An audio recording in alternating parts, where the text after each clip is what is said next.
Man. Welcome. Listen, I got a couple questions. Number one, can a convicted felon of 34 counts be the president of the United States of America? This is a triggering, but yet very important question. Very important question. What's your thoughts, man? What's your thoughts? It's obviously looking like it's about to happen. You know what I'm saying? The black vote is rising in Trump's way. So, we got these black votes with a felon, bro. You know what I'm saying? Do we like felons? Do we appreciate felons? We're gonna talk about it some more, man. I'm like, another question I have is women helping these presidents or hurting these presidents? Because all the presidents that got out of office or impeached is because of women. You know what I'm saying? We're gonna talk about it, man. Yeah, we're gonna talk about it. Man, let's go ahead and roll that intro, man. We got a lot to cover today, a lot of education, and what does this mean for you in your business, right? As we navigate politics and business. So with that being said, let's run that intro.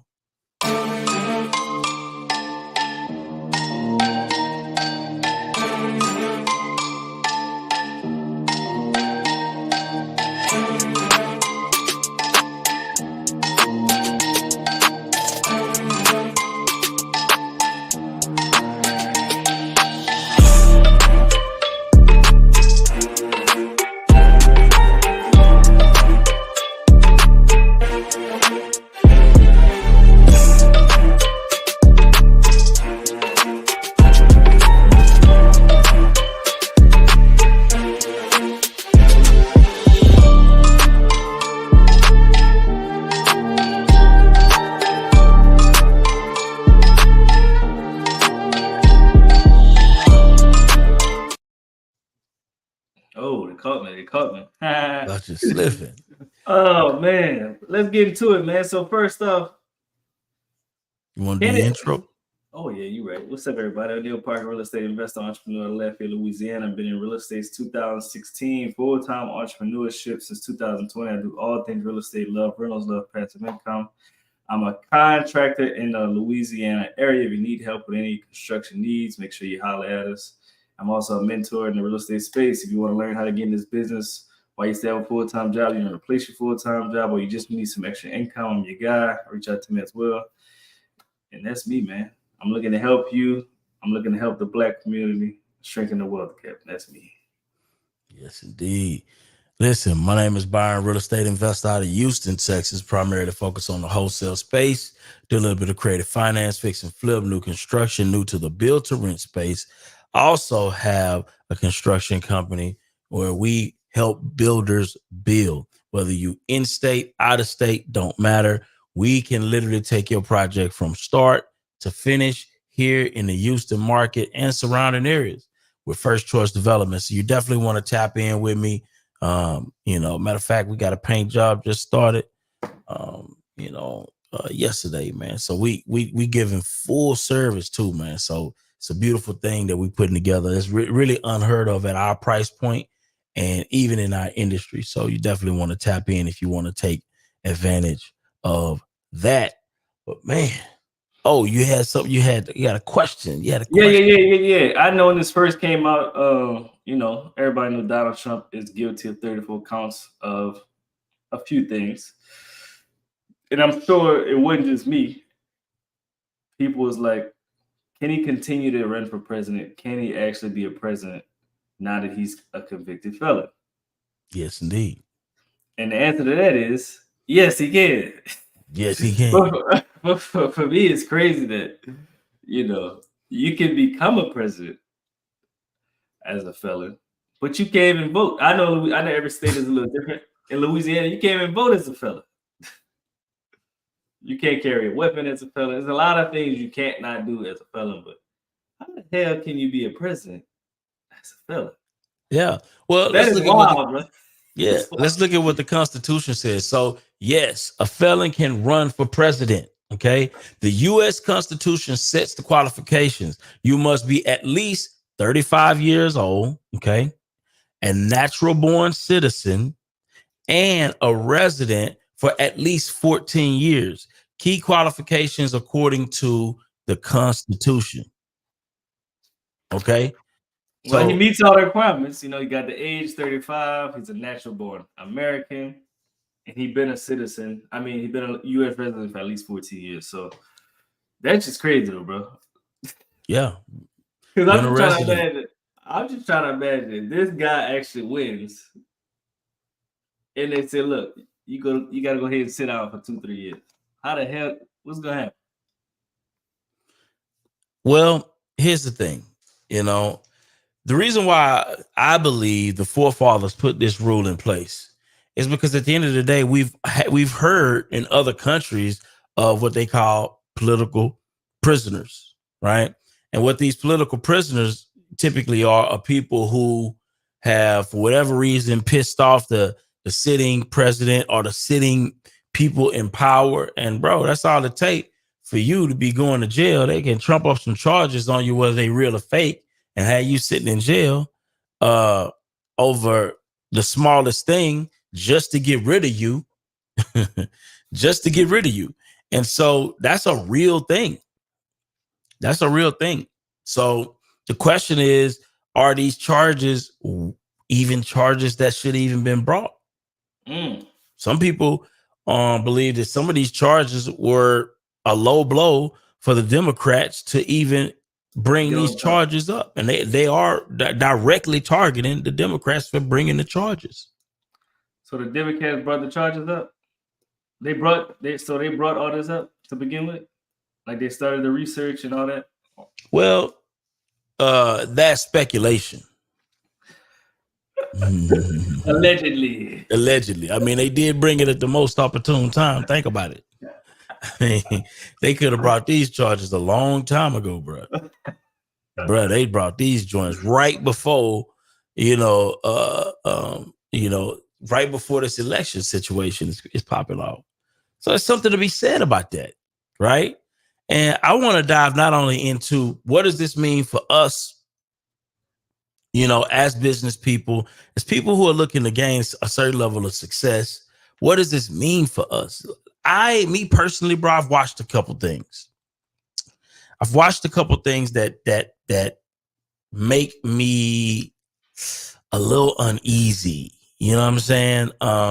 As to how I've noticed that, bro, it's, when you reach certain levels of success, bro, it They want can. to take you down, man. Yes.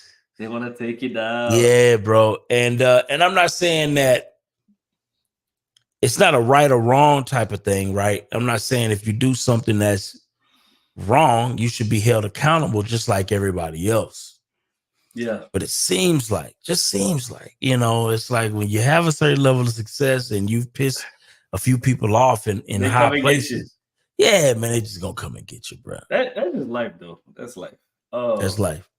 But I want to talk about Donald Trump, So as it reads right here, Manhattan jury found Donald Trump guilty of all 34 counts of falsifying business records in his hush money criminal trial, an unprecedented and historic verdict that makes him the first former U.S. president in history to be convicted of a felony. Now, I want to talk about this because me personally, falsifying business records, we got to keep it real. Lots of people do that. Is it good? No, but lots of people do that. You know what I'm saying? And then paying people hush money. I know politics on every level that do that. I'm talking about even the city councilman down the street. So what you thoughts about that? Because we gotta keep it real now. Yeah. So what you saying is, on that credit application, you went ahead and put $1 million on that month. No, you went for $500,000. I ain't exposing myself to nothing, but I truly believe that 90% of people in business then falsified some type of something. Something. I say 95% of people that's in business Damn. falsify. Of course, bro. Like we gotta keep it real now. Well, here's the thing. Some rules don't make sense. Some rules don't make. We're gonna blame it on the rules. Some of the rules are rigged. I'm gonna say multiple times they ask for your stated income. Even when you go to get a bank account, hey, how much money do you think you're gonna make in the next year? They got like 50, 30 to 50, 50 to 100, 100 to 500,000, or 500 to a million. What we always gonna say? 500 to a million. What is that, Byron? Is that if you know your ass ain't fit to make 500 to a million, why you gonna say it? That's false document. It's false. You know what I'm saying? just keep it a beat. So what you saying is basically okay. So a lot of business. So what you saying is the training system that Trump had was fucked up. His prior training. Like, come on, bro. Proper behavior was fucked from the beginning. Is that what you're saying? Hey, bro. I'm just saying it's business, bro. Like even when you go for a credit card. How much money do you think you're gonna make in the next 12 months? Cap. you look at the bank, what's the most I can put? That's hilarious. That's false. That's falsified business record. Yeah. We gotta keep it a beat, you know. But here's the deal. So no, I want to just kind of give everybody a little bit more of the facts on this. So it's like, so this is just something to note. Okay. A felon can run for federal office. Okay. They may face challenges related to the state laws regarding voting rights. Many states restrict the voting rights of felons. This is crazy. And the specifics vary widely from state to state. For example, some states restore voting rights upon completion of a prison sentence, while others may require additional steps such as parole completion or a governor's pardon for you to be able to vote and get those voting rights restored. So question is, right, did you know that? Do you know if, this is for my people who may have felonies, right? Do you know that you may actually be able to vote if you went to prison, right? You may be able to vote if you can get a governor's pardon, right? Or you've completed your parole. These are all things that we need to know as informed citizens because some of us do have felonies on our records. Keep it real. Some of us do. And so it's good to know what the state law got to say about your particular situation, especially if it's for a non-violent crime. If you out here killing people or, touching on children, that's a different. You don't deserve to do nothing. Yeah. Just go sit your ass at home. I'm just saying respectfully, But the question is, I want to ask this question to everybody real quick. Do you believe a felon should be allowed to run for president? If so, for the United States particularly, if so, put a yes. We're going to do a poll. Let's do a poll. Let's do a poll. Let's do a poll. Quick poll. Do you believe a president should be allowed to run as a felon? Yes, no, unsure. Yes, no, unsure. Do we have a poll? If we don't have a poll, just put it in the chat. I'd rather a poll. The poll coming. The poll coming. Poll is coming. Poll is coming. If y'all want to join the show, man, I'll put the link in the chat as well. Yeah. Love to get some insight.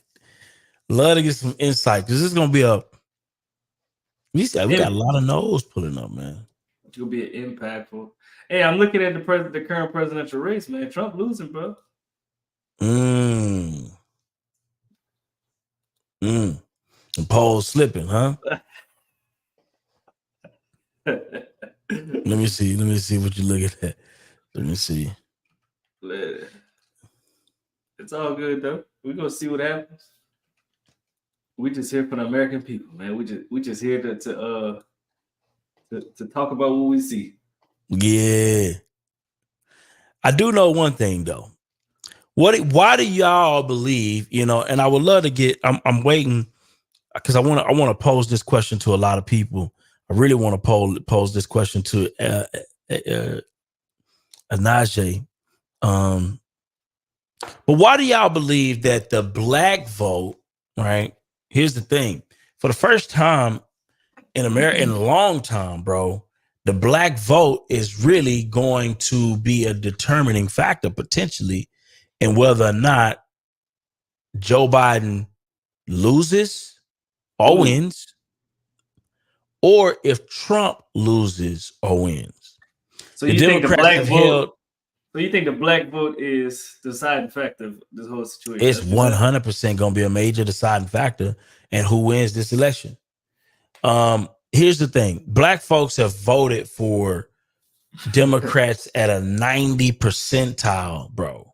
90+% of the black vote has went to Democrats for I don't know how long. For years, forever. Years. And this is something that we need to talk about. Why is it that is it that the Democrats speak to our issues to the point to where 90%, that's close to 100% of us believe that they have the right way. They are the right way. They are the truth and the light. Is this what most black people feel? I want to know. Do most black people believe the only party to vote for in America that makes sense for us, and this is changing? A lot of young voters, a lot of young black voters are voting more and more conservatively. Matter of fact, I want to look at this from a couple different ways, right? Strategically, is it smart to give anybody 90% of anything, right, in terms of your backing or support? Is that a smart political strategy? I want to know, right?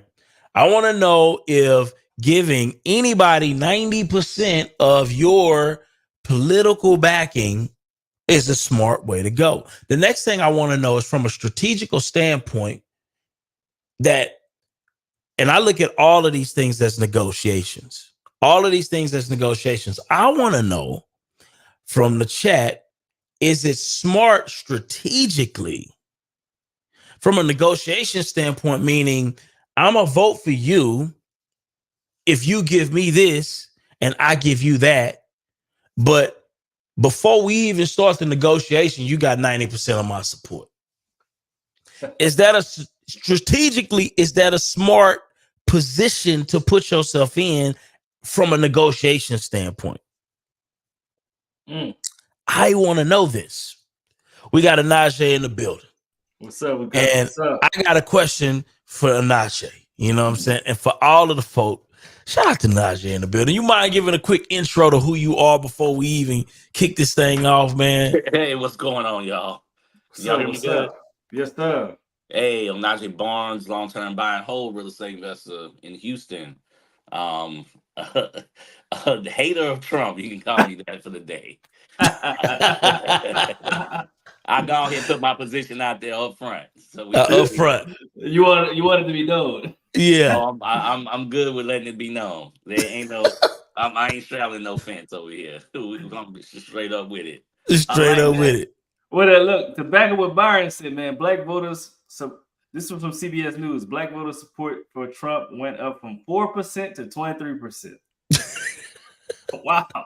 Black voters have risen 19 points in the last 4 years. 4 years. That is wild. I believe that. Why do you think that is, OJ? I mean, you want me to get y'all want to learn something? Hold on. Before we go there, because that's a hell of a question. Keep that question. Yeah, we'll I want to ask him before we get there. From a negotiation standpoint, Najee, is it smart? Is it smart as black folks looking to advance to give anybody 90% of our support without coming to the table with the negotiation terms that we feel will benefit us? Is that a smart position to be in strategically? I think it's a false narrative to say that we never come to the table with negotiating, right? So I think we've been negotiating since MLK went up to Congress, in the '60s, right? So, we've always been negotiating. I think the question of now in the last 20 years, do we have a unified voice and do we have a unified platform? That answer is no, right? So it doesn't really matter to that question. I think is more imperative that Black people have more of a unified voice and a platform. Right now, we are devoid of leadership within our community to have a signified voice. Back in the day, we would have the collegiate students, we would have various organizations, Black Panthers, MLK, Martin Luther King, Malcolm X, all these kind of groups that had a consensus on what a platform should be, right? We're the only group. We're the largest voting bloc in America that does not have a consensus platform, right? If you look at the Anti-Defamation League, right, that they represent the Jews. They have a very clear platform, and they have a smaller population than us. So we don't really do that, right? Who really represents us? The NAACP really don't do that anymore. Who represents us? Jay-Z or somebody like we're so fragmented as far as who speaks for us.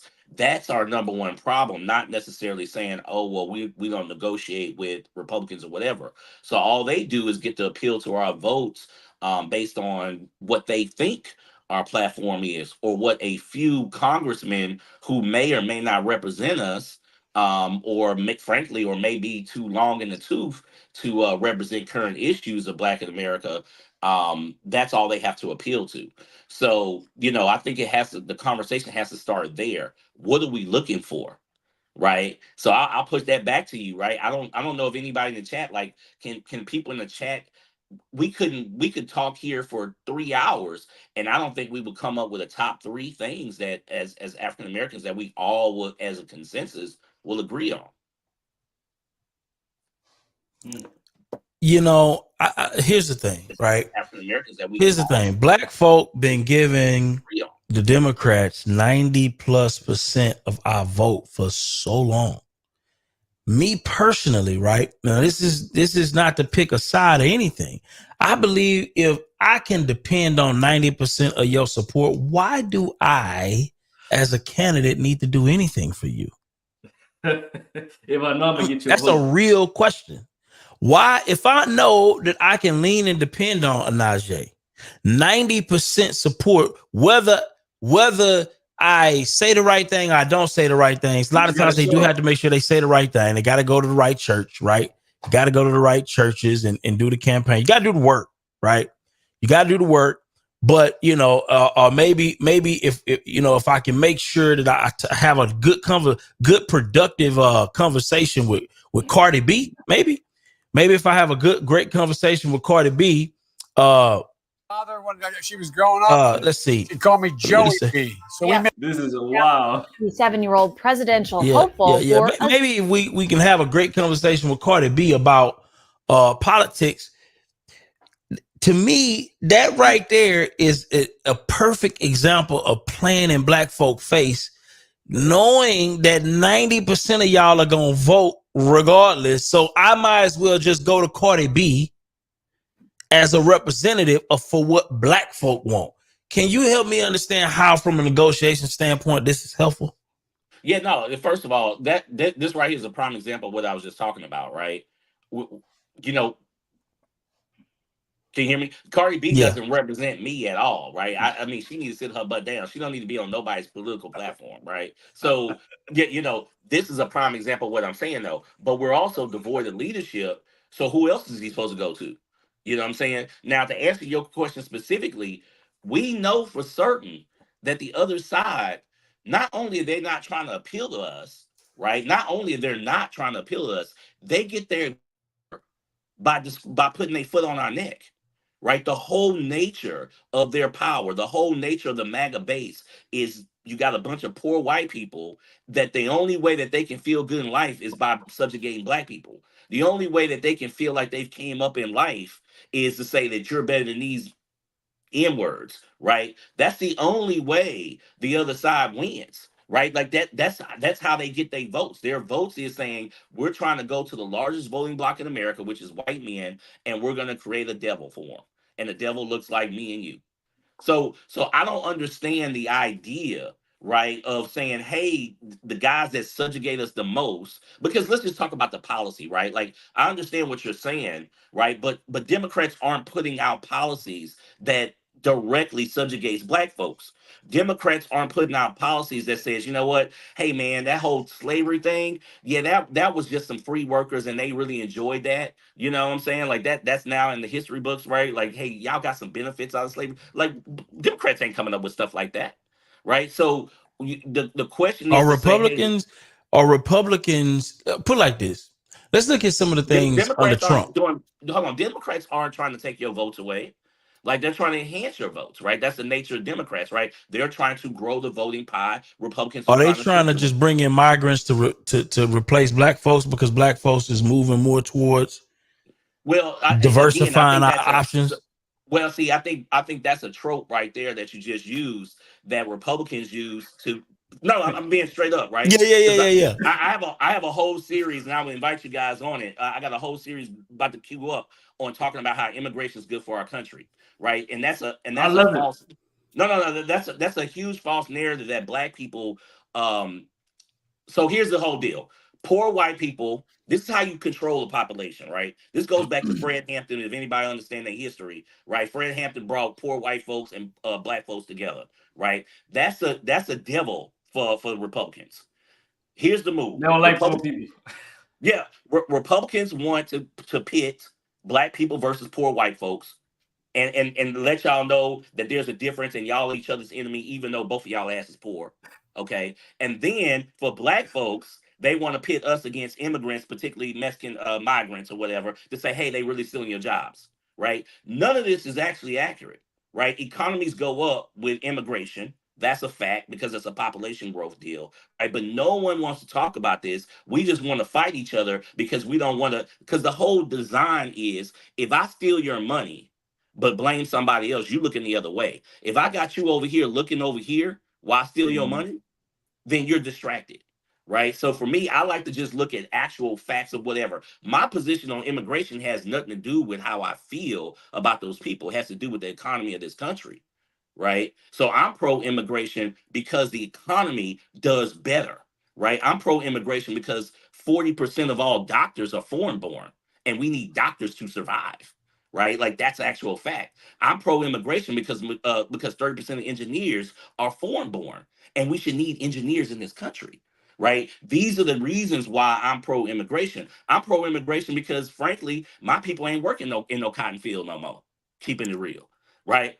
So we have to get into realities of things and not how we feel or how we've been told, right? And how we've been told is what we see on social media. Oh, hate these immigrants because they stealing your jobs. Aren't they? Yeah, right? but I don't think anybody is against proper immigration. I don't think no side is against proper immigration. So let's put that out there. Well, define proper immigration. Define proper immigration. Proper integration is people who go through the process to get to this country. Right? What is this process and how's this changed over time? The process is not easy. I'm not saying that the process is easy, but it's proper channels in order to migrate into this country. And that's to any country. Did the Irish go by proper channels when they came over here? Most people don't, though. Yeah, a lot of people skip the line. Listen, hold on. Everybody has skipped the line systematically in this country. Yeah. A lot of people have skipped the line, but the process benefits. Listen, here's the deal. A lot of the people that you were talking about that become doctors and lawyers and all of these different things, those people are not skipping the line, Najee. Let's keep it real. Those people are coming over here correctly. Hold on. Those people, no, they're not.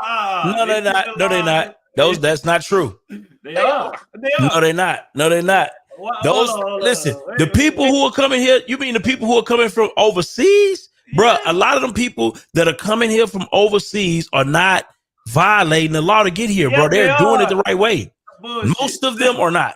Most of them are not. Well, most of them are not. Well, Trust me. let me give you one very Most specific. just get married to an American for 6 months and then they get divorced. Yeah, But that ain't skipping the line. That's not breaking. That's not breaking the law. Well, You understand what I'm saying? It's not. Byron. We have laws in place for them to do that.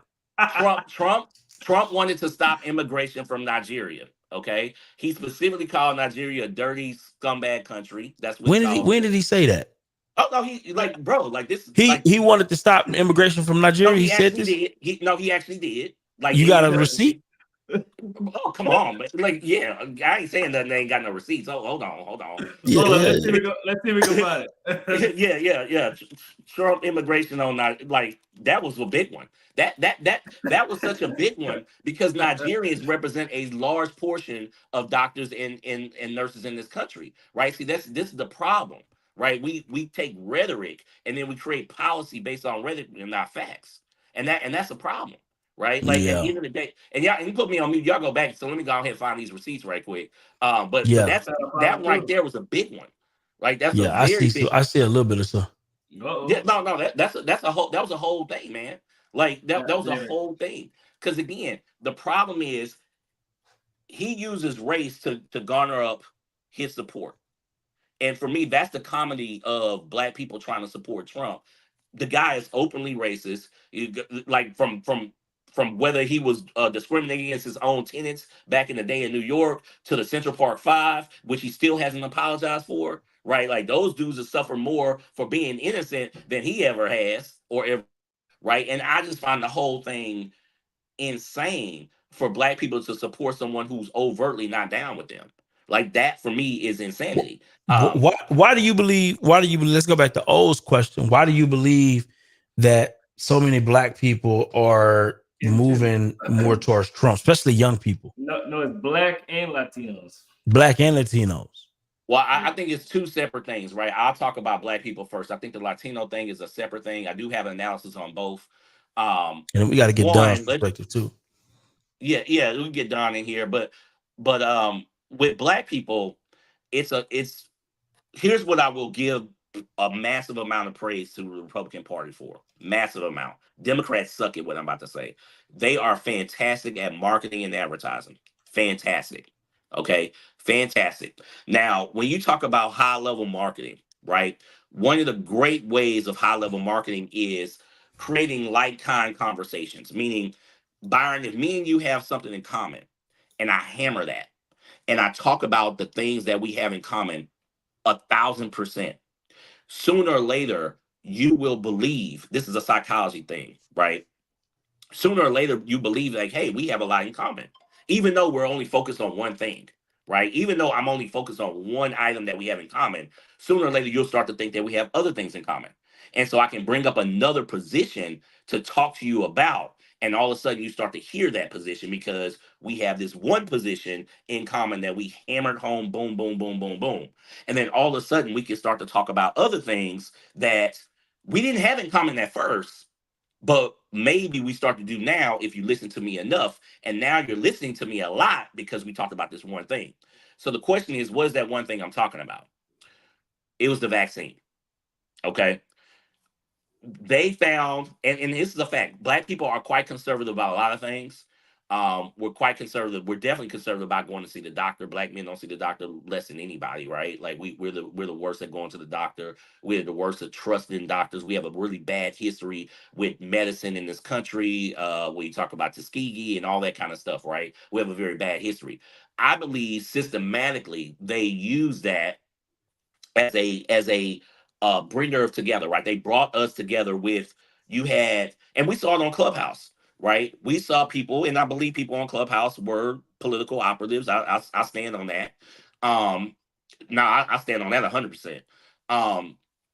You had strange bedfellows. You had Hotep types agreeing with white nationalists on Clubhouse about the vaccine. Like people who were clearly white nationalists down with the Hotep types guys, right? And you're like, well, what is these strange bedfellows? Because they agreed on the vaccine, right? And that's something that you can agree on somebody, but disagree on 90% of other things, right? But if that's all you're talking about is the vaccine, then sooner or later, you might listen to me about other things. And that's where you start to see, oh yeah, well, black people shouldn't have reparations. Oh, let's talk about that. Let's talk about all these things that actually benefit black people, and then now we start to change our opinion. So there's a whole psychology to that, and I think that has occurred. Right now, the percentages of support to Trump, who knows? I don't think black women are moving to Trump the same way as Now, black men have. black women ain't moving like how black men are. Or No, young but people. they're not. Yeah, or young people, right? Yeah. But young people still don't. And here's the reality of it. One thing I do know is I just started noticing, because I think we all see the amount of quote unquote black support and social media towards Trump has increased. I wouldn't be silly to deny that, right? Why I do think you we think all. that is though? Well, what I'm explaining, right? It's a high level market. They sought out to market their brand to us, right? Which is to your point, like, hey, they should be marketing to us. The problem is they're not bringing any real policy to the table. The problem is, no. I'm being dead serious to this, right? Have any of you guys actually read their policy that they plan to put into place when Trump comes in office? Project 2025. Has anybody seen this? I've Anybody? heard about it. But I mean Yeah, I would. that's something that the Republicans are working towards getting Trump to back, not something that he put together specifically himself. Is that correct? That's the platform, right? Like let's be real clear. Project 2025 is the platform, and I think But is it that would be, Trump or is that some people putting that well, together, the heritage, kind of similar to what Ice the Cube Heritage put together? Institute. No. This is not some random group, by the way, right? The Heritage Institute historically has put the Republican platform together. They're backing this. They have backed every Republican platform, and every a platform that the Heritage Institute puts into place. This is what the Republicans put into policy, right? We're seeing that in Texas right now with education, right? That's the Heritage Institute.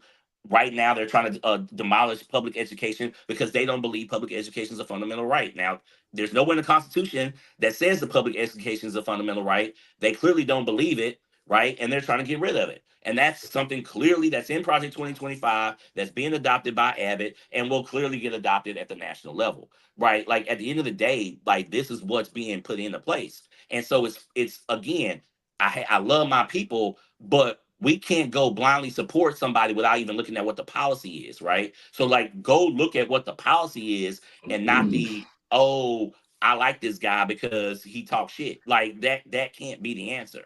On Right? that, do you think majority of the black voters are don't really research, don't really know what's going on?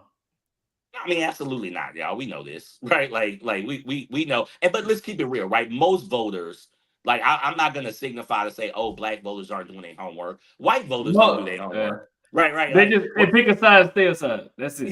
Yeah. I mean, I mean, let's keep it real. I mean, white women in mass support abortion rights, yet they vote against themselves. So I mean, I'm not gonna signal out black folks with that, you know. Yeah. So Dunn, I want to get Dunn's take on this. So number one, I want him to answer that question. Then I want him to get the O's question. Do you believe strategically that it's ever smart, right? Strategically, whether you're negotiating anything, to give somebody 90% of your support before you even ask for something? Short answer is no. Okay. Long answer is, what's your alternative? The alternative. So see, the thing is that I'm going to you. Well, Najee said you talked about being united in message. We're not united in message. We're not united in money. If we were united in message and you were united in money, you could say, listen, I get what I want. I'm walking away from the table. If we walk away from the table, the other guy you really don't want gets in. What's the alternative? Well, the alternative is, you have to have better coalitions that have negotiating power. But I don't even think we have either. And we're just blindly giving folk 90% of our support, whether they give us anything or not. That's why they can play in your face and just do a real town hall with somebody like a Cardi B and tell you to just smile and be all right with that. And that's the thing.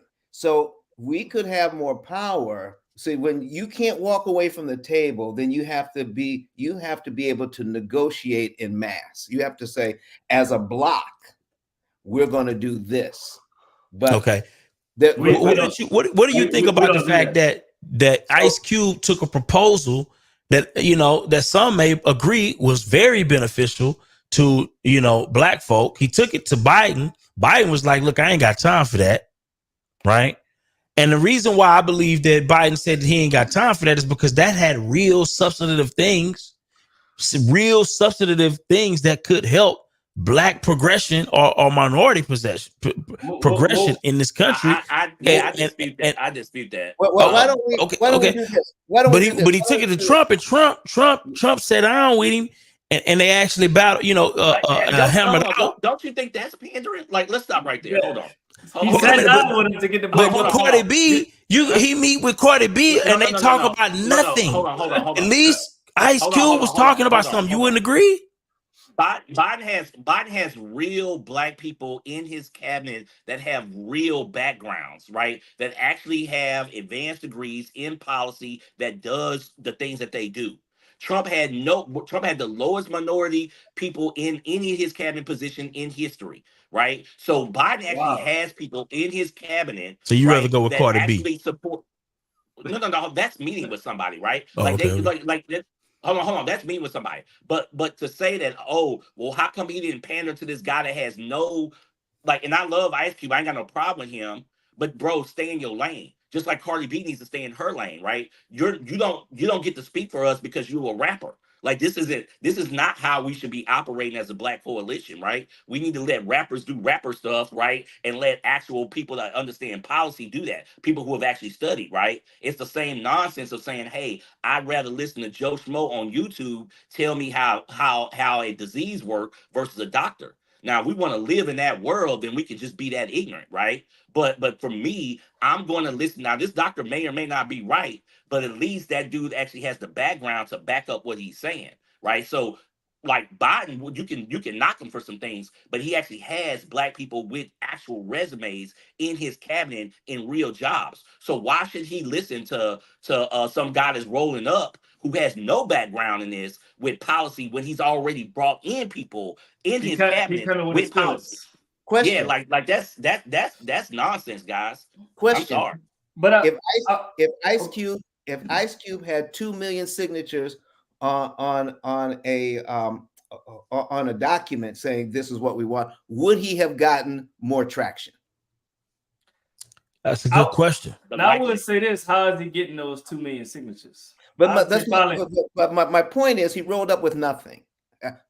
With celebrity. Celebrity ain't enough to try to affect a change in policy.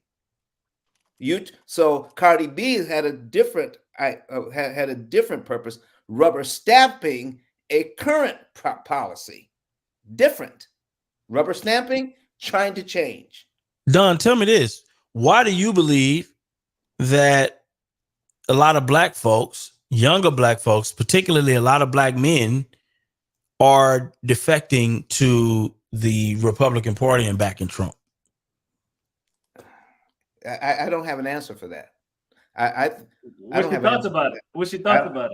Listen, number one, I think is crazy is voting against our interests. That's number two, because if you don't understand your history, okay, and understanding how to listen for dog whistles. Or even know what a dog whistle is, right, Don? What is a dog whistle, Don? For people in the back. Come on, Don. Go. Talk to us. What's a dog whistle? Break it down, Don. Okay, so let's see. War on drugs. Dog whistle. Lock up black people. Okay. When you're talking about your boy Biden, he was big on that super predator thing. Did you consider that a dog whistle? Republican policy about that. No, I'm just asking. Was that? I'm confused. I'm asking. I'm just trying to understand what a dog whistle sound like, because he said black people are super predators. I mean, I'm confused as to how that was a dog whistle. That was a dog whistle. Okay, I just want to make sure we was on the same page. No, we on the same page. That was okay. I ain't gonna deny it. He's Democrat, right? He's Democrat. I'm not saying Democrat. Look, this I'm just trying to get a better understanding.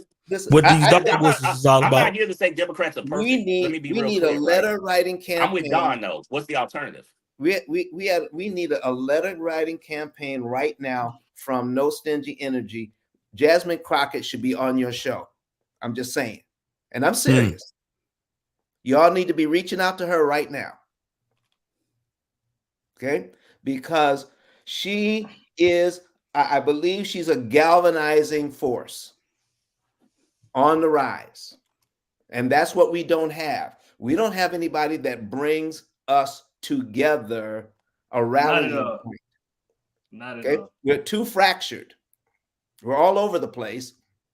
And when you're all over the place, you have no power. No power. Why do y'all feel that is in the Black community? Because we don't have nobody to look to when it comes to this. They all got killed, O'Neal. They all got killed. See, this is the lack of history, right? And Don, correct me if I'm wrong, right? All the civil rights leaders all got killed back in the day, bro.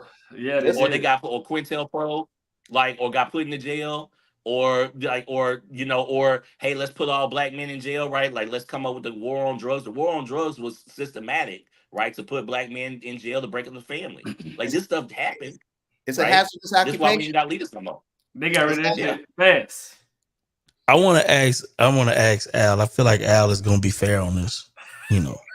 You don't think Don? Nah, I'm not saying that. I'm not saying that. You see, you messy boy. That guy, that fella is a messy man. You said it. Nah. You don't have to say anything. You just have to ask the right questions. Ask the right questions. I want to know though, because these are some powerful questions.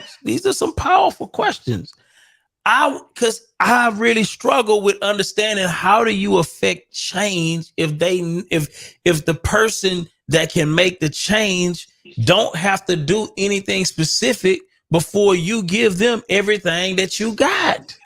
I'm confused. How does this work in your benefit from a negotiation standpoint? That's where I'm struggling, though. I'm struggling here. See? So, Al, real quick question. Do you do negotiation? Matter of fact, we are in a negotiation right now. Well, I want to tell everybody good morning, man. I was having audio issues. Can y'all hear me? I can hear you. Yeah. Welcome go to ahead. the show. Welcome to the show. Yeah. I just had to hop on for a minute, man. I think it's quite entertaining. I had some questions myself. That's why I hopped on. But you were asking the question first, Byron. Go ahead. Yeah. Tell me this. From a negotiation standpoint, if I know that I get 90% of your support, 90+% of your support, no matter what I do, I get 90% of your support. Is that a smart negotiation strategy? If you're trying to get anything that benefits you, is it a smart negotiation strategy to just give somebody 90% of your support before you ask for what you want? I think votes should always be earned. My question would be, where did you get the data that shows our community gives 90% of the vote to the Democratic Party? We've been giving the 90+% of our vote to the Democrats for decades. Kind of high, man. You know, 90+% of our vote has been given. They can count. They don't even factor us into the equation at this point. I mean, so I think a couple things, right? And I'll say this, man, I'm an independent thinker. I'm not a Democrat. I'm not a Republican. There's things from a fiscal standpoint on the Republican or conservative side I agree with. And there's some things on the Democratic side as far as rights and DE&I and everything else that I agree with. So I want y'all to know I am completely non-biased. I'm extremely objective. So my question would be this. When it comes to fiscal policy, right, what side do you lean on? When it comes to rights, equality, access to opportunities, right? Different enrichment programs, what side are you on? I think our political system is broke. The fact that you got to pick a side and not like some variables of one side versus the other, you know, I think it's going to take a strong independent candidate to wake up our political system because nothing's really getting done. I'm not a Biden fan. I think he's underperform as a president, and I'm not a Trump fan. I think he's unethical. I think he lacks character. I think that if he's voted in the office with his felony record, I think that makes our company a laughingstock. Now, I'm probably saying things that people don't want to hear, but I don't like either choice. But what is the alternative, right? And so as a community, you just don't give 90% of your vote just because you give 90% of your votes. You need to look at policy. You need to look at track record, and you need to vote what you feel is going to give your community the greatest outcome. But you do need to hold different parties accountable, because if they just know you're going to give the vote, you have no leverage in what you bargain or ask for, right? Because think about it. We haven't got any reparations or anything. A lot of other communities we never will giving nobody 90% of your vote. How? We just got Juneteenth as a holiday, and a lot of people was praising and happy about that. So I'm not here to be. That's a good question. That's a good question. How do you get something as bold as reparation, giving anybody 90+% of your support without asking for something? You mean to tell me you need me to pass some very controversial, beneficial, specifically to you policy, and you giving me 90% of your vote regardless? Why am I even going to entertain this? Why am I ever going to take you serious? I could tell you, but you don't want to hear it. Let's talk about it. You don't want to hear it. I want to hear it. Mister, you don't want to hear it. If you want to hear it, generational trauma. Generational trauma. I grew up in the 50s. Okay? 1950, less than 100 years away from the end of slavery. And that generational trauma keeps us fractured. It takes time to heal that. And we've got to get together and say, listen, it's to heal that so that we can come together. It is ingrained. It is taught. We were compelled not to get together. If Black people start getting together, you beat them, you kill them. Generational trauma is still keeping us apart. And then we have to face that trauma. We have to face the history, look at what happened, so that once we understand what happened and what keeps us apart, that's when we can start coming together. Right now, we don't know what keeps us apart because we don't understand the trauma.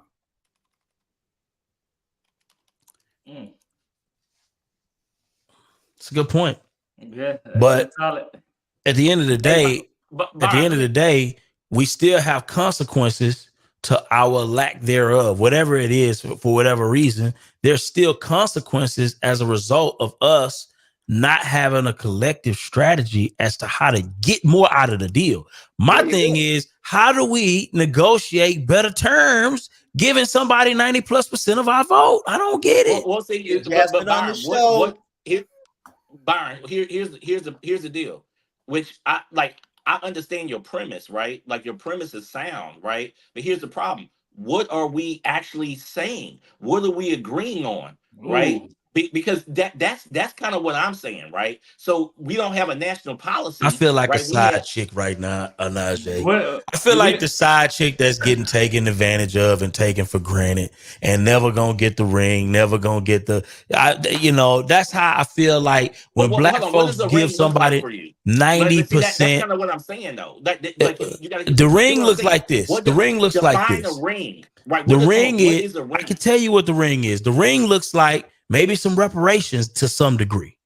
The ring looks like maybe some economic opportunities in our neighborhoods.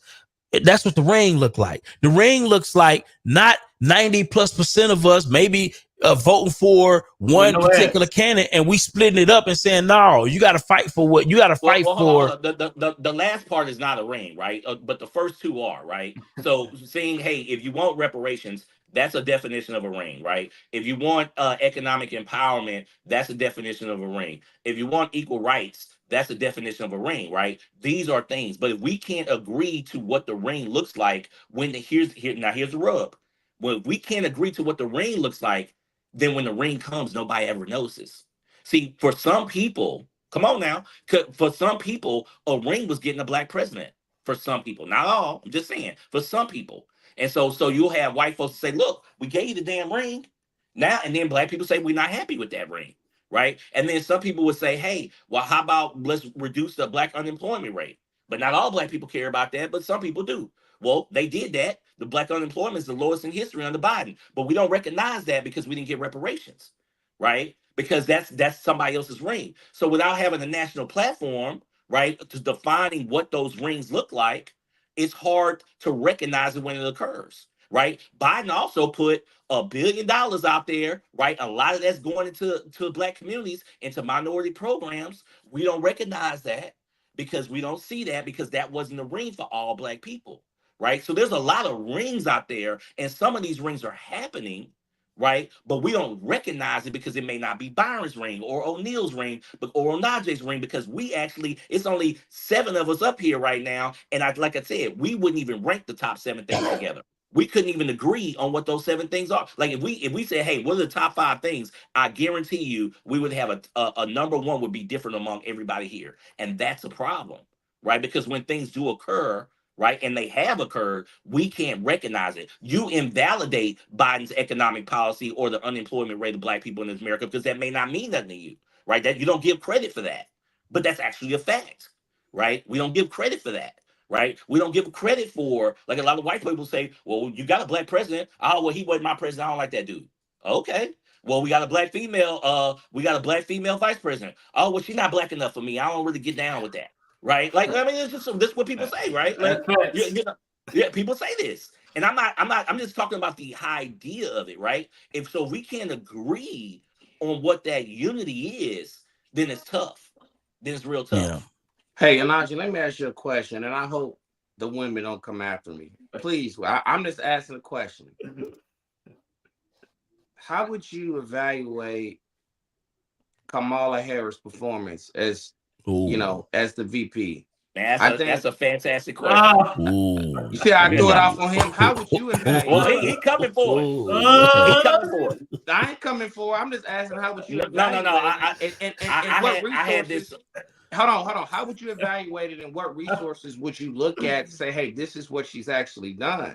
Because my deal, I'm happy she got in that position, but I'm trying to really, I need help validating her performance in the chair. Right now, I wouldn't give her a passing grade, but I also want to be objective in saying, if you feel differently, what resources can you point me and others to say, hey, this is what she done. It just hadn't been in the media, right? So it's funny. I had the same conversation literally last night in the group chat, and I probably sided with you.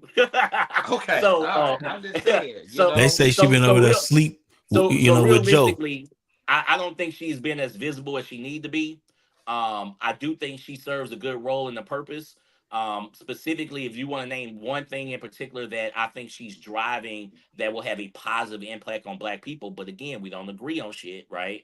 But taking marijuana off of Schedule 1 is going to be huge for our community. It's going to take a lot of black men out of jail, right? But again, that may not matter to everybody black, right? I personally believe black men being in jail has a direct correlation with the plight of our country, personally.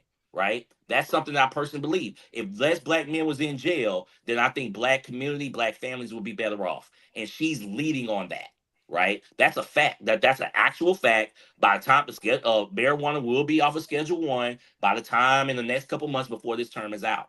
That's an actual fact, right? And marijuana charges are one of the top charges on why black men are in jail. So for me, that correlation is clear, and I think she's clearly leading on that. Right. But all in all, if you was to ask me how I would rate her, it would get a meh. Like I'm kind of in line with you. Like I'm not necessarily enthused. Well, what grade is meh? But here's the deal. But no vice president. What vice president is killing it? She got a flat C. Yeah, she's a C. I go with the C. That's solid. She got a flat C with me. I'm not a Democratic apologist, right? She's a C. Like, and I think that's a fair assessment. Okay. But I'm gonna give an honest assessment, right? That honest assessment is that I think she is actually leading on a policy that will help black people. I'm gonna give her credit for that. But if you talk about visibility and overall what she's doing, man, it's probably a C. But my follow-up question to that. Hold on 1 second on this. But what vice president has been an A though? What vice president has been? There you go. That's the question. Because that's not the role. None of them. Thank you, Don. Pass that mic to Don. I think Joe Biden was a better vice president than he was Yeah, president. I agree. I agree. I think Joe Biden was a hell of a vice president. He was a cheerleader as vice president, bro. He did nothing but cheerlead. Because I disagree with that. That dude was a cheerleader, bro. Here's my second question. Did she do that for our community or did she do that for industry? Ooh. All right, now. Two things can be true at the same time, Al. That's true. Oh, That's unfair. Come on, you're more nuanced than that. Two things can be true at the same time. And guys, that's actually smart policy. I'm not coming forward, right? I'm just asking questions. No, these are good questions. I don't disagree with you on that. Inclined like a Najee. A Najee can help people on campaigns and all that stuff. That ain't my wheelhouse, right? I just make money. It don't matter who's in office. However, thank you. I think it's really important to become more politically inclined with the current environment that we're in, especially as a community. All right. So this is me asking questions for my education. I'm not going to act like I'm a political strategist, and I don't. And that's why I actually look up to Najee on that, because I know he's very, very in tune with politics. We might have some disagreements on fundamentals and policy, but that's just everyone's going to have that, right? But so these are me asking questions, specifically to find resources to become more educated, right? Because I'm not looking up policy like that, right? And I think having resources to know where to go would help people be more educated with their vote versus just giving it away. I like that.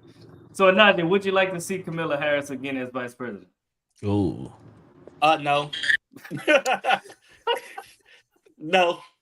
I mean, if you ask my honest opinion, see, again, I'm okay with understanding that, right? If you ask my honest opinion, people think I'm crazy. For me, the future of this party is Gavin Newsom.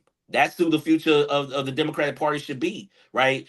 For me, I would love a scenario of Biden being pushed aside for Gavin Newsom. That I would love that scenario. I would love that scenario, right? And do I care?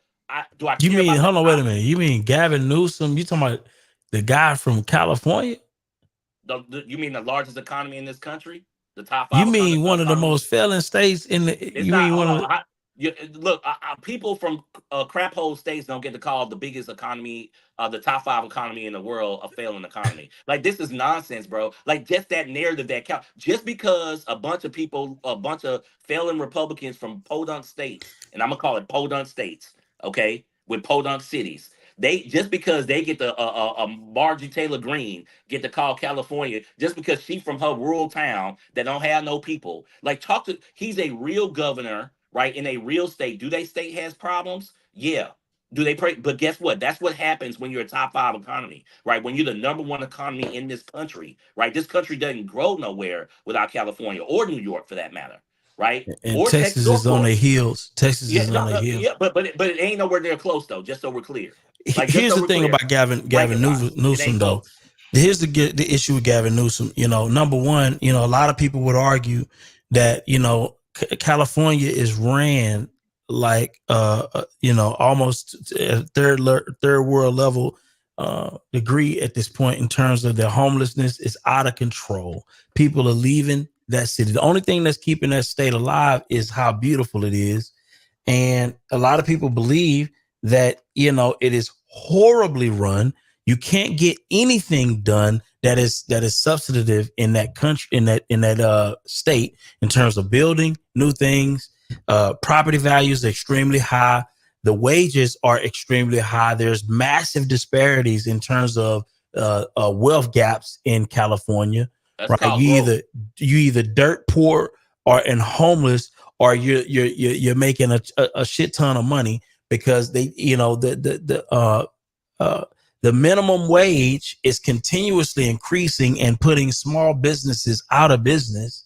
How can Gavin Newsom, be considered like a viable option for the United States of America? These people are operating in insanity. I'm saying the people that's criticizing California are from Louisiana, are from Mississippi, are from Alabama. Like, these are the worst bottom of the barrel in the country, bro. But here's this whole idea that I get to be from Mississippi which has the worst economics and the worst economics for black folks in this country, like, well, this is our alternative. That's the problem with this whole, oh, I get to knock the guys that's on top. Like, yes, the guy on top ain't gonna be perfect. New York ain't perfect. And keeping it real, I wouldn't own property in New York or California, to be frank. Right? Like, California is a treasure to this country because it's beautiful. It's a beautiful state. It has nothing to do with the politics. You're discounting the economics of it too, though, bro. Like, you can't say the economy is built on whatever. Like, that would be a devoid of fact. This is the #1 economy in our country. Period. So let's not act like the tech industry isn't there. Like let's not act like they don't. But that's talent, economy, bro. That's talent. That's talent. That's a lot of good talent, and I wouldn't attribute that all the way to just California citizens.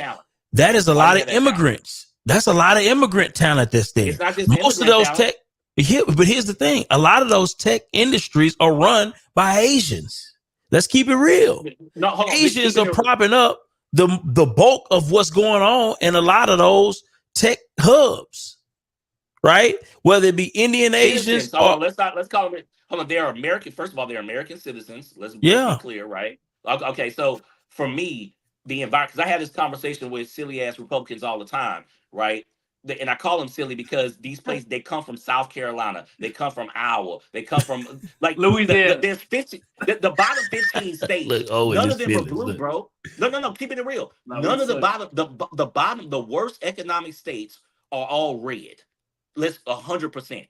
100%. I want y'all to name. Can you name one city that ranks in the top 15 economically that's red? You can't. They don't exist. I'll let the chat figure that out. I want the chat to name one city that's a red city that's in the top 15. Go. Right? And I'm not railing on Alabama or whatever. I'm not hating on these places. I'm hating on the economic condition of black folks in these places. Absolutely. Right? So I don't want to copy the policies that subjugate black folks. That's the policies of Alabama, Mississippi, Louisiana. I love Louisiana, right? But I don't want to copy these policies because it hurts us. Right? Yeah, so it's easy. Texas is definitely up there. Texas is actually ahead of California to be. Hold on. I said name the You're city. Looking at GDP growth, Byron. As far as economies, California has the largest at, I think, 3.56 billion, and then Texas is second at 2.6 billion. A far second. Is that not a far second? Just scale wise, but spending and it's not. You said GDP. That's not spending, Byron. Question. Here's what I'm saying. I probably the next. And you're an economist by trade, Najee. In the next 15 years, will California still have the highest economy? I think Texas is going to surpass it. Nah, right? I think there'll be more tech companies in Texas.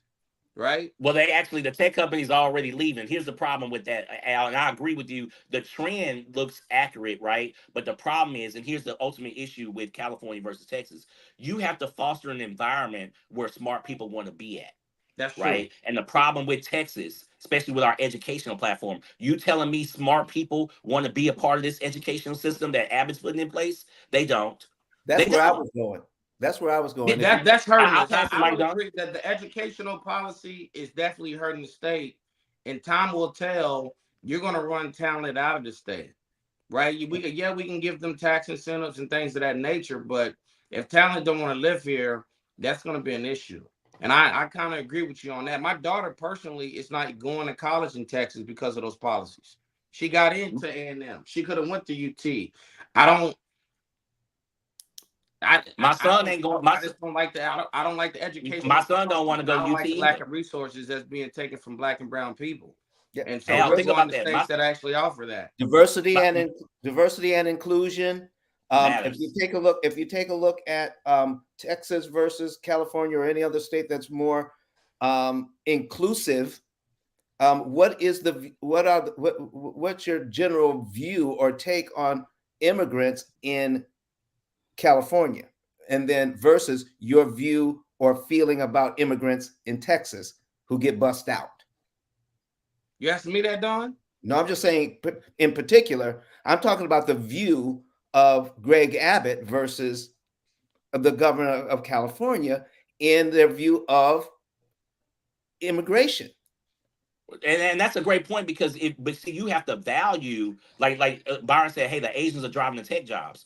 Well, don't drive the Asians away, right? If they're doing good in a certain area of the economy, if we all can agree that when all of us are lifted up, we all do better. See, it starts with that, right? We have to agree that, you know what, if tech jobs are good, then that helps the whole economy. So what if that may be dominated by Asians, if it all is helping us, right? And you have to foster an environment for that talent, to Al's point, right? And if we start to backslide on that, right, then we lose, right? So there's a reason why New York and Cali rank where they're at, because they foster environments where people want to live, right? It's easy to say, well, and again, I'm a Texan guy. I love Texas, right? Like I really do. But to be clear, how much of Texas economy is driven by the 4 liberal cities? Anybody know that stat? I do. Right. So it's when people say, oh, I do. And that's what I'm saying. When people say, well, Texas is a red state and we should copy Texas. No, you should copy the 4 large cities in Texas that's driving the Texas economy, right? By close to 70%, around 68 to 69%. The 4 big cities. So when we talk about Texas, right, you're really talking about Houston, Dallas, Austin, and San Antonio. Are those red places? No, they're not. They're purple, right? In Houston, no, they're not even purple, Don. Let's be real clear. They ain't close to purple. They're blue. Like, they're not close to purple at all. Really? They're 1,000%. Like, hold on, yeah. The only city that might be close to purple is San Antonio, but Houston's clearly blue. Dallas is clearly blue. Austin's clearly blue, right? And I'm talking. I don't know the last time Houston has had a Republican mayor. 40 years. I don't know the last time Dallas has had a Republican mayor. I mean, I don't know. You're talking 40, 50 years. Austin, I don't know. Austin, I don't know. Austin's more liberal than both. Yeah, that's super liberal. When you're recruiting talent from all over the country to come to your spot. That's what happens. That's what happens. And that talent has to want to come here. And when you're smart and when you're talented, and Al, help me out with this. When you're talented and you're smart and you can drive economics, you get to choose things beyond money, right? You get to say, I don't want to be around a bunch of racist rednecks. You get to kind of say that, right? Like when you're an engineer or you're a doctor or whatever you are, right? And you're a tech guru or whatever, you get to kind of dictate to say, you know what? I'm not living in a place that got a bunch of swastikas on my yard. Like, I'm just not doing that. That's cool. I'm not going to do it. Right. They get to go somewhere else. Right. Wait a minute. We're a little extreme, but I get what you're saying. Hey, Byron, quick fact check. I gave wrong info. I want to correct it. Cali has 3.86 trillion and Texas has 2.6 trillion as far as their GDP. So they're 3.8 trillion and 2.5. I wonder how much of a deficit they running that 3 point some trillion at though. That's what I would love to know. What that deficit spending look like over there? Texas had 5.7% growth, which is second in the country last year. Absolutely. Let me see what Cali is. Hold on. Yeah, they operate at a super deficit. Kind of down. They're ruining that country over there. Hey, Darby, it might be 0.5%, bro. You ain't talking about no double. You ain't talking about no double digits. They running that thing at a super deficit. Hold on. Hold on. That's called cap, right? Like that's called like that's called just throwing stuff out there. They can't afford their lifestyle. They can't afford their minimum wage bill. I'm just saying the companies are struggling and leaving. It's a struggle out there in California. They got more homeless people. If it was a struggle, we still ain't seen it though. That's what I'm saying. Like let's not. Al just quoted the stat, right? We're talking about $1 trillion difference gap. That's not small at all. Most states in this country don't do $1 trillion, right? Like most states ain't $1 trillion in GDP. Okay. Not most. I'm talking like 90% of the states ain't doing $1 trillion, right? So this whole narrative that California is losing to Texas, they're not, right? Like not when I got $1 trillion head start on you. We talking about 20, 30 years here. But my thing is how they managing the trillion. You got to understand, California has a lot of good things going for the state in general. Weather, access, networking abilities. They have some of the smartest minds. Right, some of the smartest minds in terms of talent in that particular state, and they got the resources. But I want to pivot to Darby real quick. Darby, you with us right now? Yeah, my phone overheated again for a second. Before you hit that, Byron, let's get to commercial. Yeah, let's do that. Then I got a question after that. Let's do it. Hey, I hope you're enjoying the show. Make sure before you leave, you go on nostingyenergy.com.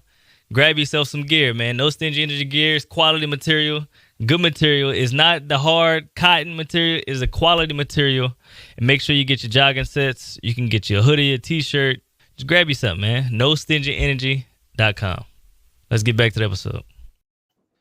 Absolutely. Darby, what do you think it means to you that a lot of black men and young black voters are trending more conservative in their voting strategies? What's your thoughts on that? All right. So one of my friends that I grew up with since middle school, he's a Trump supporter, but that's my dog, right? And I've seen the trend that people are only, I think, being more quote unquote conservative or voting Republican these days because they just start getting money. So now they got concerned of, oh, I don't want to pay too much taxes on my money. You know, it's the popular thing. It's a trend because they're doing, huh? It's a good fact. And you gotta be honest though, you know, like when quote unquote we was getting them stimulus checks and so on and so forth, you know, it was stabilizing black people as far as the frivolous money that they could spend, so they felt more liberated, right? But in the backspin of it though, let's keep it a bean. When Trump was going on his campaign, like black people weren't safe. Black people weren't safe. And I'm on Al's team as far as if you really have an entrepreneur mindset, you're going to get money in the economy. People got rich during the Bush administration. People got rich during the Clinton administration. People got rich during the Obama administration. It's like we just now know the game. So now we like, oh man, if I ain't got to pay too much taxes on my real estate money, my scamming money, or whatever type of money I getting, you know what I mean? I ain't, you know what I'm saying? I'm gonna vote for him, you know, because let's keep it a bean. Back in the day, we used to rap about Trump. Trump used to be in the raps about, you know, about being a billionaire and so on and so forth. But the thing is, it's trendy because people have money now, right? And it's not because of Trump. They just became smarter and wiser and have access to more information. Now, on the flip side, I'm not big on Biden either. You know what I mean? And I'm not big on Democrats. I'm neither or. I'm an independent. The only reason why is because Republicans, they ain't for us. Let's keep it to me. I don't care about our history. Oh, black people were Republicans, so on and so. That's washed. That's washed. Although we could get back to that and structure it to where it benefits us wholeheartedly, but it's not going to get back to that. Now, the Democrats, they a bunch of punks, man. They ain't putting it on the table like they should. They ain't beating the media up like they should. They ain't as bravado as they should. And I think because of that, we're not looking at them as a team that we'll necessarily want to be a part of. And Republicans they've been bullying all day. They've been bullying since day one. They've been putting immigrants at Kamala Harris's front porch. You know what I mean? Like on her neighborhood and her yard. They just dropping them off. Like that's bold, and we didn't retaliate. We're not retaliating and so on and so forth. But then they want to talk up when we got the debates and so on and so forth going on. That's what pisses me off most about Democrats. They don't put it on the table about what they've done and what they're going to do. And they're not. They ain't bullying the media like the Republicans do. So, like, I wouldn't vote for Trump, and I'm not voting for Trump. Only one main reason is because he empowering people who think that they're more inferior than us.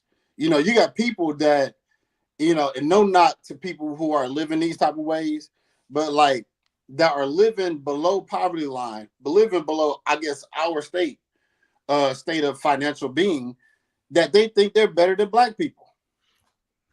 But I mean, what does that have to do with your ability to achieve, to grow, to make money? I mean, what does somebody in Podunk, wherever the fuck on the planet, Podunk, wherever the fuck on the planet, and his thought process, hold on. His thought process, what does that have to do with your ability to make moves for you? That's my question. So I want to be able to, and this is my point that I want to drive home. And this is why I say we didn't feel safe. So I live in North Carolina, Charlotte specifically. But if you drive 30 minutes outside of Charlotte, you're going to run into trailer park neighborhoods with big Confederate flags. You'll see some swastikas and so on and so forth. The don't tread on my whatever, that little snake flag, whatever stupid it is. Those people feel like they are more superior than black people. And what I mean by that is that they can kill me and get away with it 9 times 10 as the vice versa. So granted, if I am being successful and taking care of my family as I should, that could all go away and be washed under the rug, under the gun or the rights of somebody who feels more inferior than and more superior than black people. When was the last time that's happened? Actually, yeah, more surprisingly, is like as far as the killing part, hasn't happened. I haven't seen that necessarily in Charlotte, but the way these people talk, I talk to these people all day, every day. Just a couple of days ago. Just a couple of days ago. And then I'm gonna leave with this real quick, Don. I don't know if y'all read the story of the girl in who was trying to buy a condo in Virginia. Have y'all heard about that? Where it was a young black scientist. Yep. And yeah. Break it down, Darby. Huh? Break it down. I know it. I know the story. Break it down. Okay, let's keep it a bean. She's a scientist. She got plenty of money. 30 years old, wanted to buy a condo in Virginia. Signed it, offer accepted, down payment made. Secure the bag, right? Once the seller found out that she was black, the seller wanted to pull out. It's an 84-year-old white woman. What city was this? I forget what city it was, but it was on the beach somewhere. Came out. Yeah, it was on the beach somewhere. Now, you talk about the Fair Housing Act, right? We're still battling that shit today. Facts. So my thing is that we're still voting against people who are 84 years old who still live in that goddamn mindset from 60, 70, 80 years ago. Yeah, but she 80 years old, bro. Ain't nothing changing her, man. We just gotta let her go on to Jesus. But we still voting with people who live in that area. Well, wherever she going. I don't think so. I don't think so. I think an 80-year-old. The fair and housing. She's stuck in that 80-year-old. Yeah, she's stuck, bro. That's my point, though. But that's my point, though. We're still in cahoots and voting for people who are that live in that area. Joe Biden, Trump. Yeah, but she 4 seconds from Jesus, man. We got 4 seconds. And Trump 2 hamburgers away from a heart attack. Both of our presidents the same age. They the same age. Trump and Biden the same age? 79 and 80? Yeah. They're both the same age. They 1 year apart. Come on, dog. So listen, man, they 1 year apart. If we want to talk about policy like Onaje, the policy that needs to be changed is the people who are in office that they should be able to sit past 8 years, just like the president. Well, I got a question. Does politics in general want to see black people apart? What? What'd you just say? Does politics in general want to see black people apart? So I'm feeling like this. So let's just say, at the end of the day, what party would actually support black people in general? Listen. When you the Black Panther Party. When it comes to that, any time in history, just pick up a book. Any time in history where black people started to galvanize, they tear that shit up. Okay, exactly. Why do y'all feel that is though? Why is it? Why? Because black people. Why we have to stay separate? Because if we don't, it scares people. Yeah, they want to prevent us from being, I guess, if look at it like this here. Look at the conflict, not to get, too crazy, because I don't want to even get the dang on show shut down. But look at the conflict that's taking place in Israel and Palestine, right? Bruh.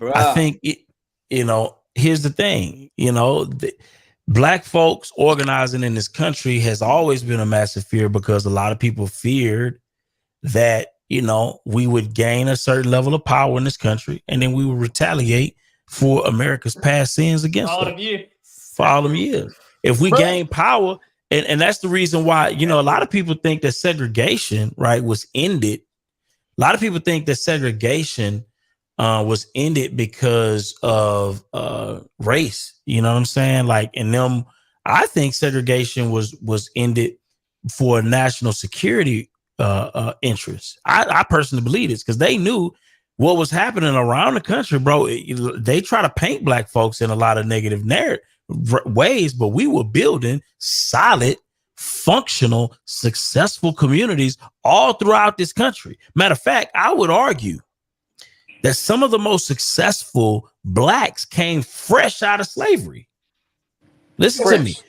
Built beautiful, nice, successful communities all across this country. And those communities were systematically destroyed in a lot of ways because of fear of us gaining, political, maybe military strongholds, maybe financial strongholds in this country, and to be able to purchase and buy influence on par with a lot of whites. You got to understand. It wasn't on par. It was better. It was better because we had the skills. You got to understand. Who destroyed it though, Byron? Black folk coming out of slavery were carpenters. They knew how to do the work. But who destroyed it? Who destroyed it though, Byron? Destroyed it. White who? White racists destroyed it. Conservatives. No, they weren't conservatives. No, they weren't conservatives. I ain't gonna let you do that. They were. I'm not gonna let you do no, that's not true. They are aligned with a particular group of people. Here's the thing. Hold on, wait. We're not gonna do that. Let me tell you why we're not gonna do that. Let me tell you why hold on one second. We're not gonna do that because conservative values, grandma got conservative values. Conservative values. Listen to me. And hold on. Conservative values and racist values are not the same. So we're not even going to put those in the same bucket. Just because I have conservative values on something has nothing. I can be conservative about my money. I can be conservative about my family values. Hold on. Wait. No, we're not finna conflate because that's intellectually dishonest. White Christian nationalists in this country, that's what they do. Is that fair? No, I think racist, evil people destroy people with no provocation, no reason. They just so happen to get down with one party, though. No. Because you got and honestly, a lot of those people was Democrats back then, though. Anaje, if we want to just play the word semantics, I know the history. Those people were Democrats. Those weren't Republicans. So let you know, a lot of Democrats was part of the KKK.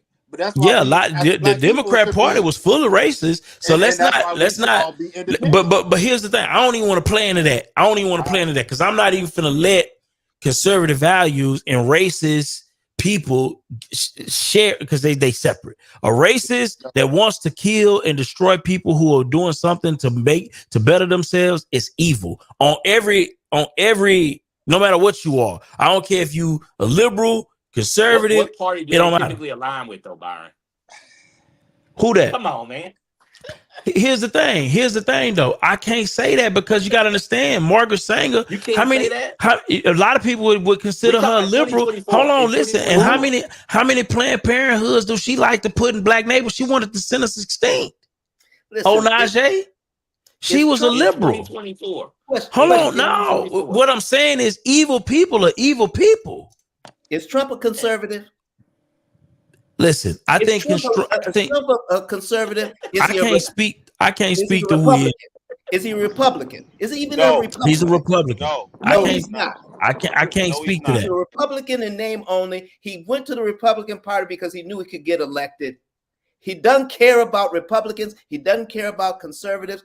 It's a label. It's a strategic play. It's a label that I wear to get things done. And listen, when it comes to politics, things just get ugly when it comes to politics because now, and who's talking about? Yeah, we have to win. We have to end the war in Gaza. And who is saying we need to shut down the border? Who's saying it now? Okay, why? Because it's getting close to the election. I'm just saying that politics is ugly. It's ugly. Yeah, because Biden was running around calling people super predators. He was calling our kids super predators. He said, yeah, man, we need to. For a hot second too. Don't forget, Trump was claiming Democrat for a hot second too. Yeah. But we got DeGod in the building. DeGod, what's going on, my guy? Peace, y'all. What's good? What's good, man? Great conversation. What's your thoughts on this conversation, man? Man, y'all had me banging in the chat on the way to work, man. I had to commute today. I was like, damn, once I get off of this damn train, I'm going in. Come on. What's your thoughts on all of this, man? Listen, man. I mean, listen, man, we got reasons to be dissatisfied in both of these parties, right? First of all, our communities aren't getting any better, right? Schools are not getting any better. People are not getting enough bang for their buck. Home ownership is low, right? Our kids are not getting jobs that are basically suitable for living, right? It's a whole bunch of issues that we need to address. And these candidates are not speaking to that. So basically, I say all politics is local. Right now, just over the last year, I seen from the original village that I come from, I seen them take over the entire board of trustees and put a new mayor in place that's a person of color, black person, should I say. All politics is local. A lot of these local elections could be swayed with just 100 votes. That's what we need to get involved in. They want to put these old men in the office of the land. Well, let them do it. But you control your local electorate. On top of that, if they put a person in the presidency who has just been convicted of 34 counts as a felony, we're going to be the laughing stock of the world. We're going to be a laughing stock of the world, man. So I think people need to think about that and just think about how we looking on the world stage, but control what you can control. Get involved with your school board, get involved with the city council, get involved with everything that's local, that's dealing with politics, so you can control what's going on in your area. And that's how I see that. Peace. Hey, he hit the nail on the head. He hit the nail on the head because guess what? If he end up getting in office and people are still voting for him, everybody who voted for him are hypocrites. And the reason why I say they're hypocrites is because as soon as they did Hillary Clinton's emails and so on and so forth, guess what? He put it out in his campaign. Oh, if we have a convicted felon or somebody who's facing charges in office, nigga, you got convicted on 34 counts. 34 of them. He did. That's a lot. 34 of them. And then everybody lock her up. Her up. They still chanting to this day. But guess what? They ain't saying a goddamn thing. Yeah, well, politics is ugly. Is ugly work. But see now, but now the spin doctors. Now the spin doctors come out, and all they're talking about is the judge.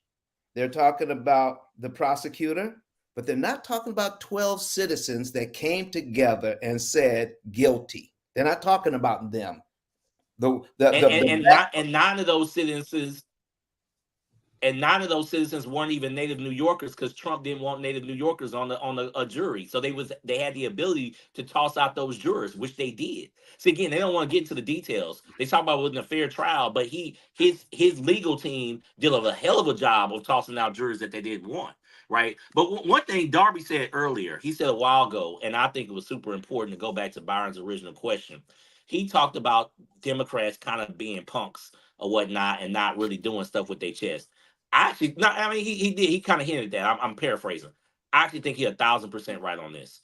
I think when you talk about why a lot of black people, particularly black men, why they may be swayed towards the Republican Party, the Republicans do stuff with their chest. I disagree with a lot of them, right? But I can give them credit for that, right? Whatever they gonna stand on business or what they talking about, whether you disagree with them or not. I disagree with most of the stuff they own, but they stand on business with it, right?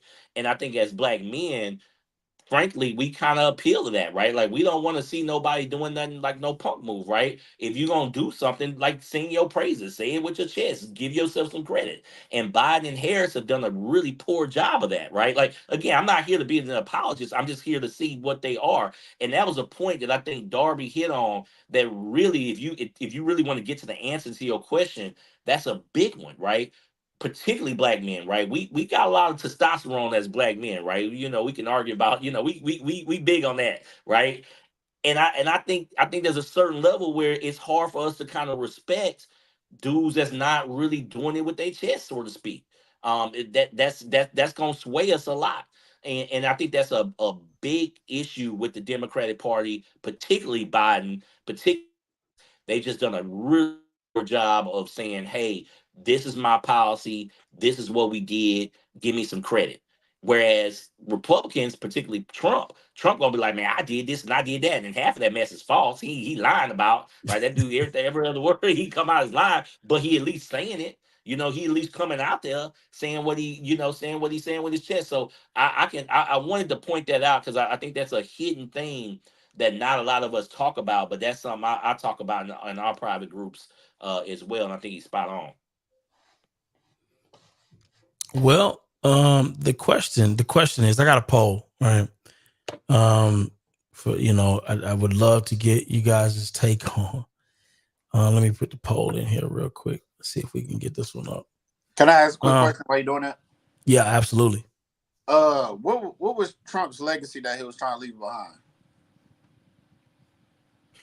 His legacy? Yeah, That's a great question. The COVID shot. Question. I think Trump wants to leave me personally, I think Trump wants to leave his ego as his legacy. I think that's what's most important to him. Yeah. As far ego. As far as my remnants of just being cognitive of the political party, Bush left the No Child Left Behind, right? Obama left Obamacare. Biden is trying to leave student loan relief. What was Trump leading with? What did he leave us with? I think he's leaving us with his ego in order he could do it. Abortion rights. Oh yeah, he canceled abortion. He canceled abortion, that's true. And he swayed to the Supreme Court. Yep, stacking the court. What's big though? See, listen. Nothing was beneficial, and that's key. That's key. When you stack those lower courts, when the majority start to lose power because of Black and brown voters becoming more prevalent in their state, you can still get things done through the judiciary. Absolutely. And that's why we're stacking those lower courts. And just to talk about these courts, right? And we can agree or disagree on some things, but Darby mentioned earlier about that sister getting violated with fair and housing. We had a fair and housing violation here in Houston where a Black to buy an investment property for some Asians, and they basically said, "We're not selling to you because you're Black." Now, over the last 60 years of American history, that was illegal. That was illegal. But a Texas stacked court, the Texas Supreme Court, said that was okay. That was a clear violation of fair and housing, and a Texas Supreme Court ruled that it was okay to discriminate on investment property. You know why they said that, but right? we've all in real most. Yeah, but because they stacked court, they said, "Hey, you know what? Bump it. We gonna do it." Like at the end of the day, there's this law that's been on the books for 60 years. Fuck that law because we don't care about you Black niggas. Like at the end of the day, it was swept under the rug because they said it wasn't residential. That was the kicker. What? And that's what pissed me off because it's like whether it's resident. That's why I said fair housing. So they stuck on the housing part. They was like them Black people ain't living in that commercial spot. So that's why they got it to go. That's why they got it to fly because it wouldn't have passed feds. It wouldn't have passed the Supreme Court. Had that little saying or not saying would have been in there. Right, and that's the impact on having a stacked court system the way it is. So again, we keep talking about like we see the results of voting for the red team get you. They get you these type of judges that will do anything to put us up to keep their foot on our neck at the end of the day, right? And that's a clear violation. It passed at the federal. It's a clear federal anti-deal, and that couple probably ain't got no more money to go continue to sue. Right? Sue for what? Right? They ain't got no money, but it was already a lot of money to get to that point to the Texas Supreme Court, right? And this sister up in, I think it's in Virginia, she, I don't know, that's another clear violation, right? But does she have the wherewithal to sue? And for what? Right? Because that stuff gets tiring.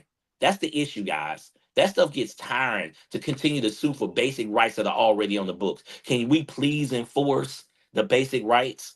Right? Like, can we please enforce our voting rights and not do gerrymandering, not packing districts, right? This is the issue, right? And so it sounds great to say, hey, let's negotiate from a better position. In premise, Byron, I agree with what you're saying. It makes sense in premise. It don't when the other side ain't trying to give you nothing, though. That's the problem, right? We know what they're trying to see. give. That's where I disagree. Hold on. But you're seeing the results of what they're giving us right now. That's the problem. Let me explain, because you're not. no. Tell me the policy that we're benefiting from. Tell me no. See, here's the thing. Here's the thing. Nobody wants to give nobody nothing. Let's just start there. We know for a fact that Joe Biden ain't trying to really give black folks specifically nothing. We know this. No, we don't. Right? We don't know that. And if you bring it up, okay. If you bring it up, he's gonna get to telling you. No, listen. Joe Biden is trying to give the LGBT community. He's trying to make sure that they feel 100% supported and contributed to. Right. In terms of black folks, I have not heard too many Democrats speak to anything specific to us. Specific, who has more beneficial to us? I haven't heard. I haven't heard anything. Who has more student loans? What group of people have more student loans? That's a good question. You tell me. The problem. What is it? Is it white? Bro. It's like I'm saying we have a higher percentage of student loans than any other group. Black people that go to college have a higher percentage of student loans than white people that go to college. Right. See, this is the problem with black people, right? We that's why I keep saying we get our cookies, but you don't want to validate the cookie. Right. You're like, oh, no, I want to validate the cookie. Right. I want to validate the cookie. My question. Hold on. You just said that Joe Biden. Hold on. You just said that Joe Biden's not doing that for black folks, right? That's what you just said. Right. But we have the lowest unemployment in history under Joe Biden, but he ain't doing nothing for black folks, to your point. Right. So you don't want to give him the cookie. That's why I said earlier, if we don't agree on what the ring is, right? Well, you said we're a chick that ain't about to get the ring, right? But, and I understand that. That's let me explain my overall point. That way to make it better. Recognize the ring. Let me explain my overall point. My point is this. Okay, great. That's a great thing. But my point is this. I'm saying getting rid of student loans helps a lot of black people, but you don't want to get that credit though. But has he done it though? He has done a lot of student. There's millions. Hold on, there's over 20 million people that got their student loans rescinded. Like, yeah, but he's still a lot more to go. It's still a lot more to go. But that's not my point. Nobody's ever happy. This is the problem. Here's my point. I would say it's a good start. Yeah. But here's my point. My point is, I don't feel like we've come to the table negotiating things that will directly benefit us specifically. That's my issue. And the reason I feel like we gonna struggle with that and gonna always struggle with it is because we are monolithic in the way that we vote. I think that's a problematic approach. Me personally, I believe if you give somebody everything and they know that they guaranteed to get it for you, why do I need to bend over backwards to make something happen for you? I think it's a flawed. Black home ownership is good. Do you think black home ownership is good? Absolutely. Quick question. Okay. Who is more likely to be able to buy a home? Like, what does that avatar look like for a black somebody person? Right now, based on the current stats, you need to be making a hell of a lot of money. You definitely need to be making six figures in most areas of the country to afford one. Statistically, people that go to college. He set you up on that one. I'm setting them up. Statistically, people that go to college are more likely to buy homes. That's a fact. Right? Yeah, absolutely. People who go to college make over $1.3 million more than people that don't go to college, right? And if black people are settled, yes, they are. And if black people are saddled with student loan debt, hold on. If black people are saddled with student loan debt, their ability to buy homes is increased. It's massive. And the fact of the matter is black people have more black college graduates have more student loan debt than white college graduates. That's why white people are able to buy homes more than black people. Yeah, he ain't forgave me none of my loans. No. That's these are facts, bro. It's a talking point as far as I'm concerned. No, that's not talking points. That's called policy that leads to results. Yeah, that's the pot. So when they get their loan forgiven, their ability to buy a house increases faster. They can go buy a house at a younger age. They can go get a higher house. They can get one of these dope ass townhomes you building, right? Like these are realities, right? So when you say it doesn't affect black people, that's just not reality, bro. Byron, I'm sorry. Byron, I'm sorry. I'm just tagging. I'm not. I'm sorry. He told your ass up on that one. Yeah. He kept it real. He was some good points. But that wasn't my point, though. But here's the thing, though. That was not the point that I was making, though. That wasn't the point I was making. He told me up on a half point. My point was because I never got a chance to finish it. I still ain't finished it, bro. My point is, I don't believe our negotiation strategy is the correct strategy. I don't believe that. That's my point. And that point, it could be better because I don't think it could be better. Yeah, it could be better. I could be honestly say it could be better because we don't have a solid leg to stand on when it comes to negotiation. But Byron, we agree that it could be better, right? We agree that it could be better. But I just challenge whenever we make these blanket statements. It's like, hey, let's get down to the nitty-gritty. Yeah, let's get down to the nitty-gritty of it, right? And my point is, and I think we can agree on this. If me and you don't agree on the top 3 things that Black Americans need, then whenever it's a problem, right? So I might believe, like I in my heart believe that Black people need more wealth. If we have more wealth, we can have more power, right? And if we have more power, we can get more change. See, that's clear for me, right? And wealth starts with real estate. So I support anything that helps us be able to get wealth in this country, right? So the student loan thing for me is real, right? Because that's a direct correlation. I just broke that down. And I broke down earlier, Schedule 1 marijuana is a real thing because an adverse amount of Black men are in jail based on marijuana charges. That's a fact.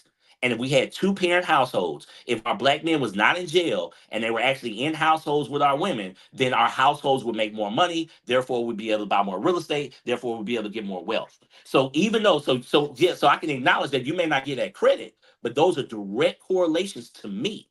You see what I'm saying? 100% agree with you, Najee, but I really believe that no president wants that for Black people.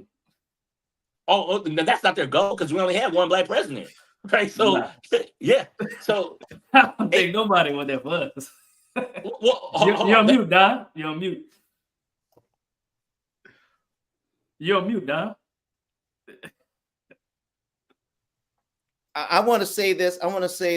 And you tell me if they sound similar. Asian community, Hispanic community, Jewish community, they all Muslim community, LGBTQ community, Black community. We all at the bottom. I'm just saying. Are we as cohesive as these other communities? We're not. We cohesive when it comes to the stuff that don't matter. Yeah, bullshit. Yeah, but when it comes to anything that matter, you know what I'm saying? It don't. But I believe that at the end of the day, bro, we taking such a lazy approach to our voting patterns, in my opinion. I don't believe no politician is just out of the kindness of their heart willing to give you anything. I believe you get what you negotiate. And I think, bro, I just feel like we not doing this in a smart way, in my opinion. I really believe that. What's the answer, I think we need to have another show on this, like Blacks in Politics, how we can actually understand and know what's going on. Because most Black people, a lot of people don't know what's actually going on at all. Don't. Like I ain't never heard of Project 25 to the day. Let's get some Black politicians on the show. I ain't never heard of it. I hope, hey, O'Neal, I truly hope everybody on this deal, right? Particularly if you somebody that agrees with Byron that we should start negotiating and looking at what the other side is looking at, which again, in theory, I agree with you in theory, but please go look at Project 2025 and don't dismiss it. That's their platform. Who made it up? Look at the Heritage Foundation, right? Because if you don't know who the Heritage Foundation is, you should not be voting for Republican ever. Like you cannot, like you need to understand who they are, right? Like you need to know who you're voting for, right? And that's for me. We all agree, like, hey, Black people need to get more educated. So I'm challenging everybody on this thing to go look at what they said. Like I'm not making an accusation here. I'm literally asking you to go read the policy from the group of people that drives their policy. That's all I'm asking. And if you come back and say you agree with everything, good, right? Then you should be voting for that, right? And that's real easy. I'm not telling you what to say about it. I ain't asked you. I didn't tell you what was all in it, right? But if you agree with everything in it and you're down with it, cool, right? Shoot yourself in the foot. That's cool. Wait, why we got foots got to get shot? I'm just trying to get a better understanding. I didn't do the shooting. Probably after you read it, you hold on. Probably after you read it, you ain't gonna people gonna get shot. Yeah. People get shot with it. I want to highlight this. So it says this is from Pew Research data that I want to highlight real quick. It says this report highlights that while black voters overwhelmingly support Joe Biden, right? Which we know this, there's significant, He said Pew Research too. Pew Research. Pew Research Center. Yep. Highlights. So this report highlights that while black voters overwhelmingly support Joe Biden, there's a significant portion, 49%, who would prefer different candidates altogether. Younger black voters show more openness to Trump compared to older voters, indicating a generational divide in political preference, according to the Pew Research May 20th, 2024. What are y'all thoughts on that?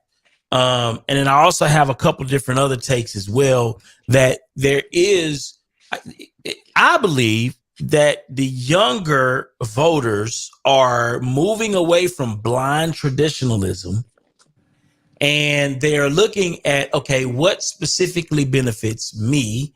I do believe by way of the advent of social media, we've gotten a little bit more informed. I believe that a lot of the younger folk are able to access more information, more data faster than a lot of the older population was able to do, because, let's just keep it real.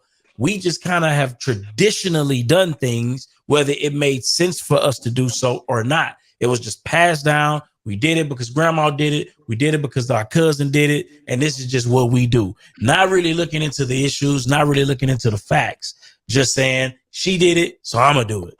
What's y'all thoughts on these new trends? Do you think it's a good thing?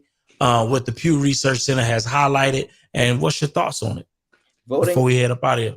Voting your pocketbook and hoping that it doesn't become more dangerous for you is a mistake.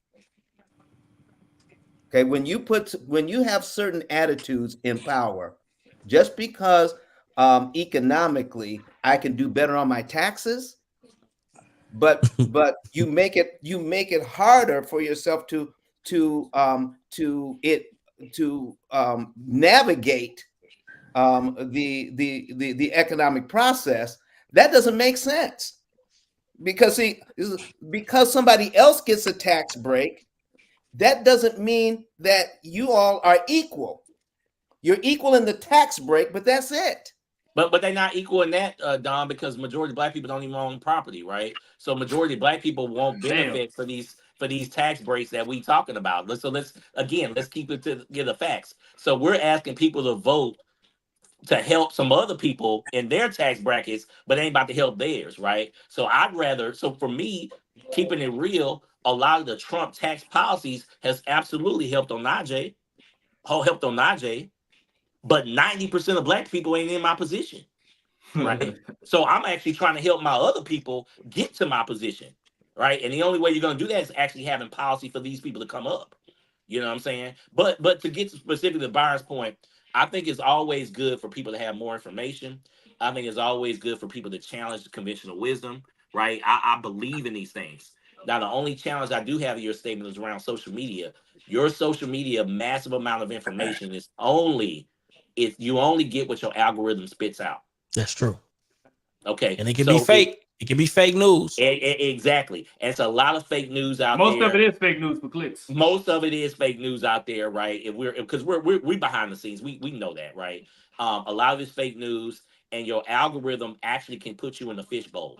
Right, Facts. Your algorithm can actually put you in the fishbowl, and I actually see that happening right now with social media. Right, so it's a lot more information, but oftentimes it's the same information, and that same information could be completely false. Right, that's why you got people thinking the Earth is flat. That's why you got people. It'll confirm your biases. It'll definitely confirm your biases. Bias. Yeah. Correct. Yeah. Confirmation bias. Confirmation bias. Was this survey taken before or after he got convicted of 34 felonies? But this is a game changer. That's a game changer.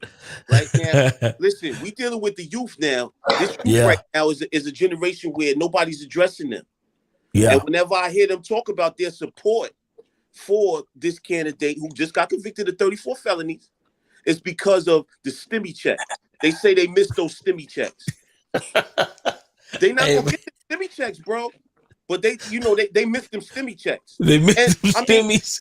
Yeah, them stimmies. And to be clear, Pelosi and then gave those checks. On top of that, Trump represents the gangster, right? You know, the gangster in popular culture, right? It's something that we've been celebrating for a long time. He's a rebel. He's an outsider. He goes against all norms. So yeah, they're gonna be attracted to that.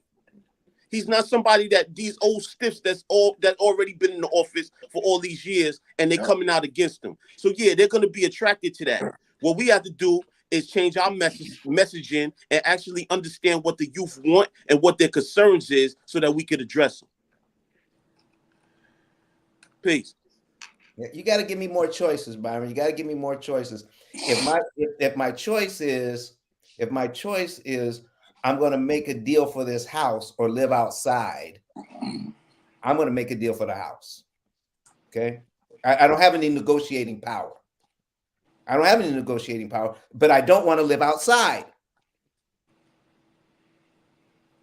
Here's my thoughts, Byron. A lot of people vote with their checkbook, but then don't follow where the tax revenue was going. So you can pay taxes, but what does it do? Well, how does it benefit you if it's not going into your community? I can't hear nothing. Y'all can't hear me? I can hear you. No, I hear you. Oh, okay. So that's what I want to challenge us on. Yeah, we can vote with our checkbook, and some of us aren't going to pay taxes because some of the tax laws that whoever's in office puts in, and that's great. But when we do pay taxes, or for those that are paying taxes, I think it's really important to see where that tax revenue is going, right? If someone's giving you a tax savings, but the people that are paying taxes, none of it benefits people that look and talk you, I think we have to dig a little deeper. So for me, I never just vote with my with my checkbook. I also look at where's the revenue going and who is benefiting from it. I'm following the money. And that's important because right now we're spending a lot of money in helping other countries that don't have nothing to do with what we got going on here. And there's a lot of people in our community that's not getting any help, but this country was built on our backs. So how you feel about that? Go ahead. How you feel about that? I mean, I don't like it. I don't think it's how Al feels about it. It's how do we feel about it, and what commonalities are we going to voice to do something about it? Because our community is so splintered. When people that do well, people hate on them. I mean, we have as a community, we have a crap in a bucket mentality, and until we fix that and have a common cause, it's kind of hard to make sure that things that are important to us are passed from a policy and legislation standpoint. So I'm just saying, like, hey, we can vote with our checkbooks all the time, but if all the tax revenue is benefiting people and not benefiting us, it doesn't even matter. Well, listen, I know that this gonna sound like some real Reaganomics here, but the truth is, at the end of the day, do you believe that even though the majority of Black folks may not be able to take advantage of some of the same things that Onaje is able to take advantage of by way of him owning, nice, sizable portfolio of real estate, or you even Al, right? Do you believe that who are his tenants though, right? Who are his tenants able to take advantage of that affordable housing that he's able to create, right? Right? Who are the beneficiaries of those things? And I'm not trying to speak to no Reaganomics, but I'm just saying, like, bro, who benefits from that? Though? Let's just keep it real. In the door, though. That's the issue, though. How did I get in the door? Right? I got in the door for policies that helped out regular poor people, right? Like I got in the door with the NACA program. The NACA program ain't no policy that the other team like. But my point is, however you got in there, the fact that you were able to get in there and take advantage of those tax benefits, right? Like to Al's point, right? Like Al laid it out, right? Where the tax dollars going? You know what I'm saying? Right now, I pay a lot of property taxes going towards HISD. Right now, my governor is giving my tax dollars for my education to go to the education of my tenants, right? Because I pay more in tax dollars to HISD than just my kids, right? I pay enough to for several kids, right? That money is being funneled outside of my city. I don't like that, right? My constituents are getting hurt. My tenants are getting hurt because my tax revenue is being funneled out of this city. That's a problem for me. To Al's point, right? And to your point about like, hey, these benefits help somebody else. It's the policy that helps us, right? It's not because if we put into place situations that discriminate against my ability to buy investment property, which happened in Texas by a Republican Supreme Court in the state of Texas. Now it could be legal for me to stump my growth. Now it would be legal for me not to buy more apartment complexes because somebody said I don't want to sell to this black guy. That's real policy, right? So at the end of the day, right, we have to get down to the nitty gritty of how do we foster an environment for a lot more people can win. The question is very simple. Do you want to support a group that says, you know what, I'm only really down for one or two subgroups, or are you trying to support a group that, yeah, they got to be a master to a lot of people? And that's tough for Democrats. They don't do a great job of being a master of multiple constituencies. That's their issue, right? They got to support the gay people. They got to support black people. They got to support women. They got to support immigrants. They got to support all these people, right? And they're trying to support this a big tent, right? They have a big tent. They try to support everybody, and frankly, it's tough to do that, right? Because you support this person, and well, what about me? Well, what about me? What about me? Right? And then when they do support you, you don't give them credit. Right? We're not gonna give them credit, right? So that's the problem. That's part of the problem. But for me, I'm always now. If the Republicans wants to start actually reaching out and supporting other groups, then I start to hear what they got to say. But at the end of the day, right now, they only care about white men specifically. That's what all their policy says. That's everything that they're about. That's the only people that they're appealing to. That's the only people that they're trying to talk to with real policy. Right. And as long as they're there, I can't support them. But so I would argue, why would they? So here's the thing. Because that's the largest voting block of yeah. I mean, come on, bro. Like, I think all of this stuff is negotiations, right? And I think where we get confused is we think that, okay, a politician is going to produce policy that supports his base.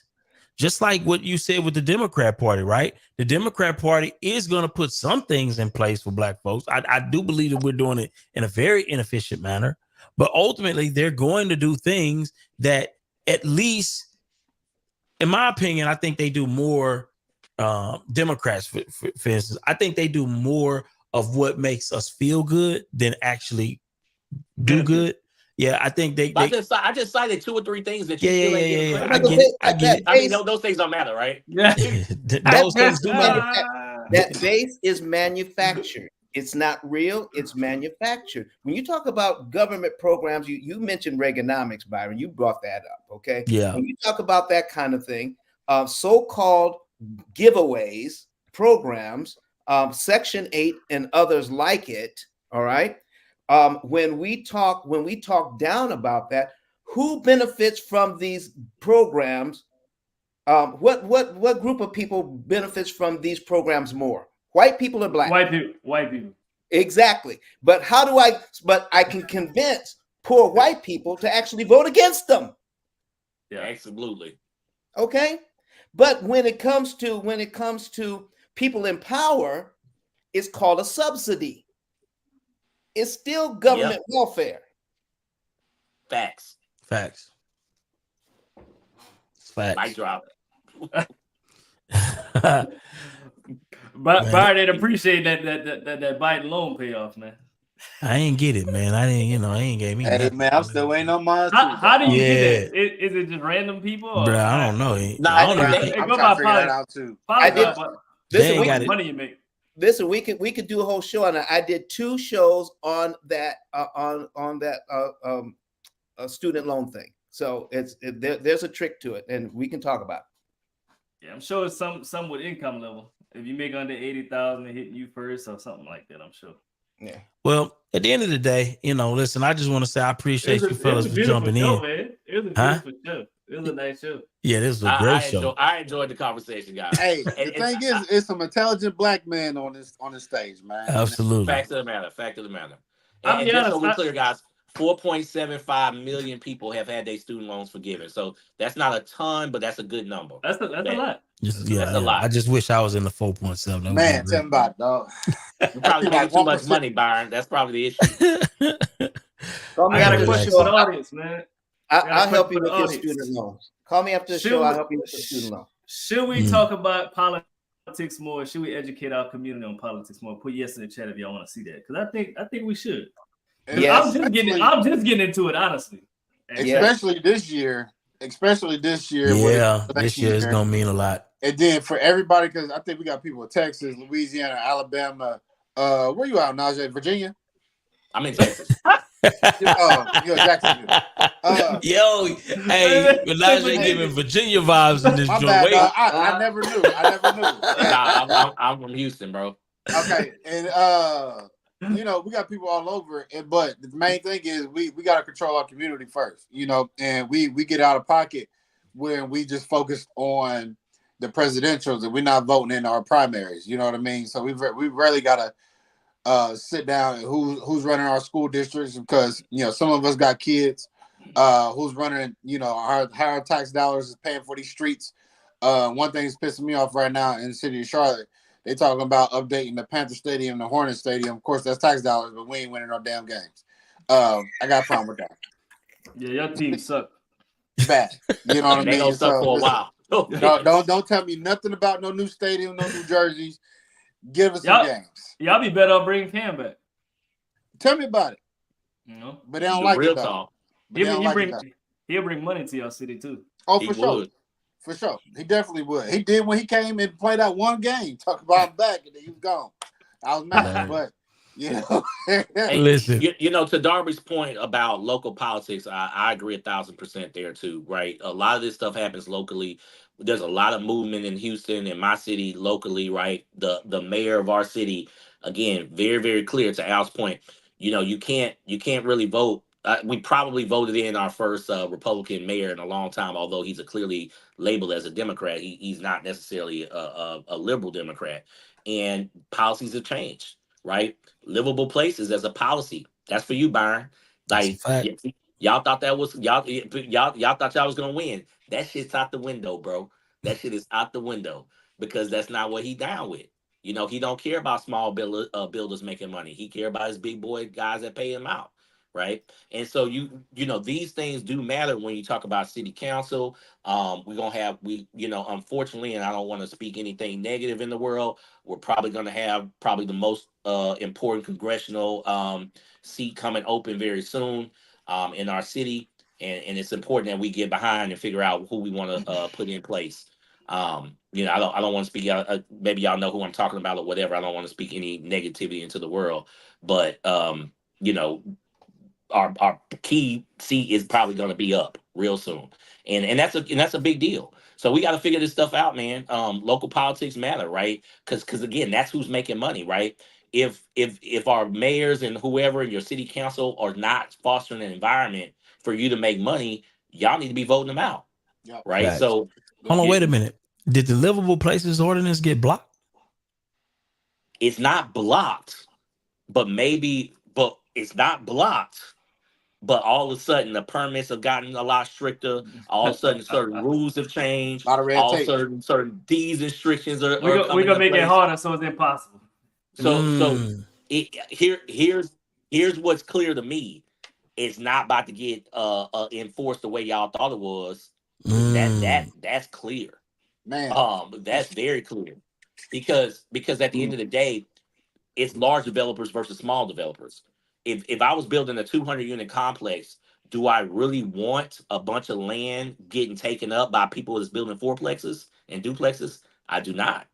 See, this is why politics matter. We talked about this on the phone a couple months ago, Byron. I told you what was going to go down. And I'm telling you, it's happening right now. Like, it's happening right now. If you go talk to some people or whatever about certain things that are happening and how the tide is shifting, the tide is absolutely shifting away from that policy, because the last mayor, right, was black And where was he getting his money from? Small black developers, right? He wasn't down with the 200 unit guys, right? They wasn't down for him. You see what I'm saying? But the small guys was putting, hey, they was doing their thing. And So shout that out was to his the way black of developers in Houston, man. It's so doing my many thing. black developers in Houston. And you don't see about a lot of them on social media, but it is a ton It's a lot of new black developers here in Houston. Matter of fact, you come down here, a lot of the development that you're seeing are black developers. Hey, listen, so y'all have to, that's to be so, y'all have to be seen together more than one time. And what I mean by that is that y'all have to be a force in recognition throughout the city of Houston. It's not and the reason why I'm saying that is because they're going to start attention to who has money, who's making moves. Then once they see that, they will get eyesight of, hey, these developers are making moves and making our city look nice, but they're also profiting and they're also paying taxes. We need to rub elbows with them guys because they are having some controlling factors by buying land and developing it and building a community around it. That's how y'all get control of y'all's area and y'all's community. Either that or they gonna hate. Either that or they gonna hate. Darby. Either way. And Byron, this to you. Have we not seen that over the last 8 years? We have. I go back to that development, that land bank meeting that we was all at. Yeah. That was a lot of color in that. Black folk. It was a lot of color in that. That's what I'm saying. And Hispanic folk. I want to highlight that too. A lot of Hispanic builders too. It was like 80% color in there. Yeah. Right? Important. It was. I wish I could dive into what the city of Charlotte is trying with a lot of our churches that are owning, and it's a lot of black churches that own a lot of land, and what they're trying to do partnership with these churches, but it's long spill. But all in all, land controls a lot, and if you got it, they dollar signs, and if you got the dollar signs, they willing to listen and make moves according to them.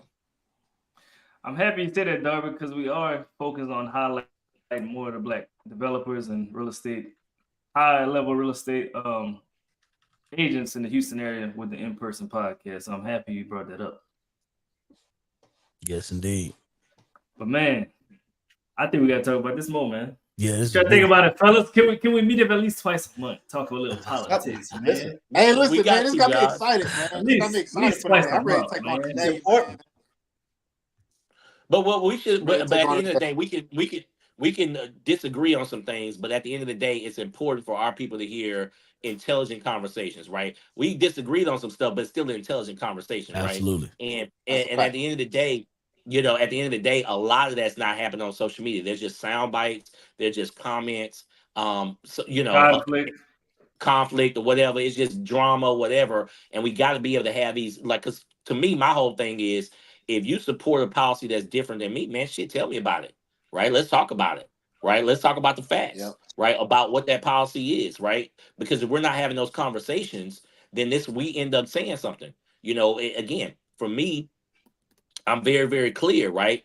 There are a lot of things happening, particularly at the local level, that's about to change from what we know in the Houston area. A lot of people don't see it happening, right? They don't see it happening just yet, but these conversations are happening. Our mayor just said that Hispanic folks don't need to go to the Galleria. Oh, right? Lord, Jesus. That just, see, again, people got to listen. He literally just said that. And if anybody who's really in Houston, say what you want to say about Hispanic and Mexican folks, they make up a significant population of our city. Our city does not move without their parts of their economy. They build in Texas. They build in our city. They build in our city. So to me, even though they're not my people directly, I have to support them because they're helping build our city, right? Like they're helping a lot. And so if you're saying, hey, well, we don't want these people in certain areas of the neighborhood, man, come on, bro. I need their dollars. Because guess what? I'm paying them out. I'm writing a lot of checks, Byron. You writing a lot of checks for these people. I'm writing a lot of checks for these people. And I need them to spend those checks back, right? I don't need you to send those money back to Mexico. Go ahead and spend that money back into the city, right? So this whole conversation, like, oh, well, they don't need to go to the Galleria, and that's literally something Whitmire said last week, by the way. You ain't lying. They take a lot of money out of America and bringing it to Mexico. Yes, but they not. Hold on, but in Houston they haven't been, right? In Houston they live, they rent, they go to, they everywhere. And again, whenever they everywhere, that means they spending money everywhere. And for me, that's important. That's a part of the conversation about immigration people don't have.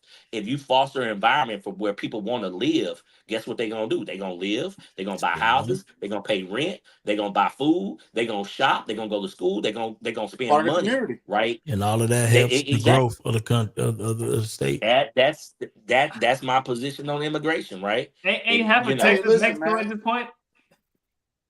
At least you say what? At least half of Texas is damn near Mexico at this point.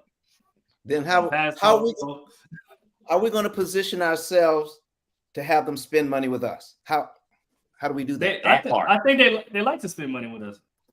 That's what I'm saying. Me personally, I think that community they like black people. They like black people more than other races. In Houston, they do. They definitely like they down for us. Louisiana too. Yeah, they support us. We better learn how to do it. We better learn how to speak Spanish. Listen, man, appreciate this conversation, man. It's been a fruitful conversation. We definitely got to have it again.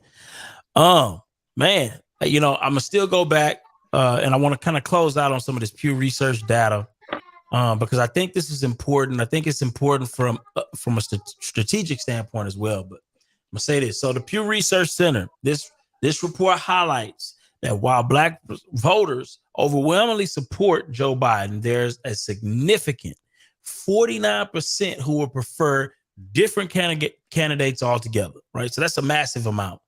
Also, young black voters show more openness to Trump compared to older voters, indicating a generational divide in political preferences. And this is the Pew Research Center as of May 20th, 2024. So listen, voting patterns are changing. I think this is a good thing. We are bringing in more diversity of thought. It's not about which candidate. I don't care if you like Trump or you like Biden. I don't care who you like.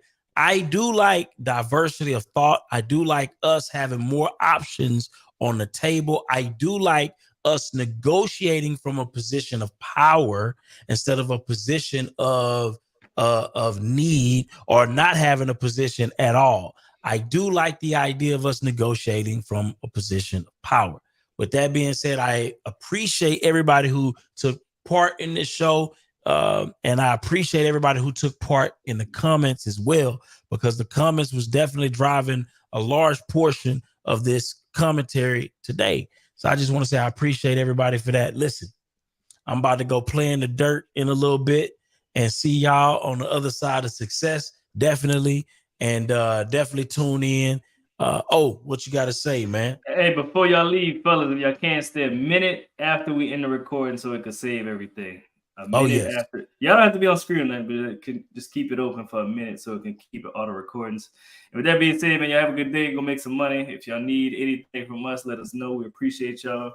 We're gonna bring more politics to the channel, man, because it seemed like we all need more information on it. We gotta get more knowledge on it so we can actually know what's going on in our local community and then the United States as well. So with that being said, we out. Peace. Hey, so often people ask me how to get in real estate, how to get started in real estate. Look, I have a mentorship group. I have live classes that I usually teach. It's usually from an hour to 2 hours, depending on the subject we're talking about. I teach from 12 weeks to 15 weeks. All right. If you're interested in my mentorship, text wealth to this number right here, and I'll send you the link directly to the website. If you're looking to go to the next level, I got you. The classes are live. You can ask any question you want. I'm here for you. And I'll see you in the inside. Peace. Hey, what's up, everybody? A lot of people struggle in their business when it comes to real estate or just any business in general. Reason being because they probably using a pen pad, Excel sheet. You got to realize you got to treat your business like a business. Make sure you check out Taskify CRM. It's a CRM system.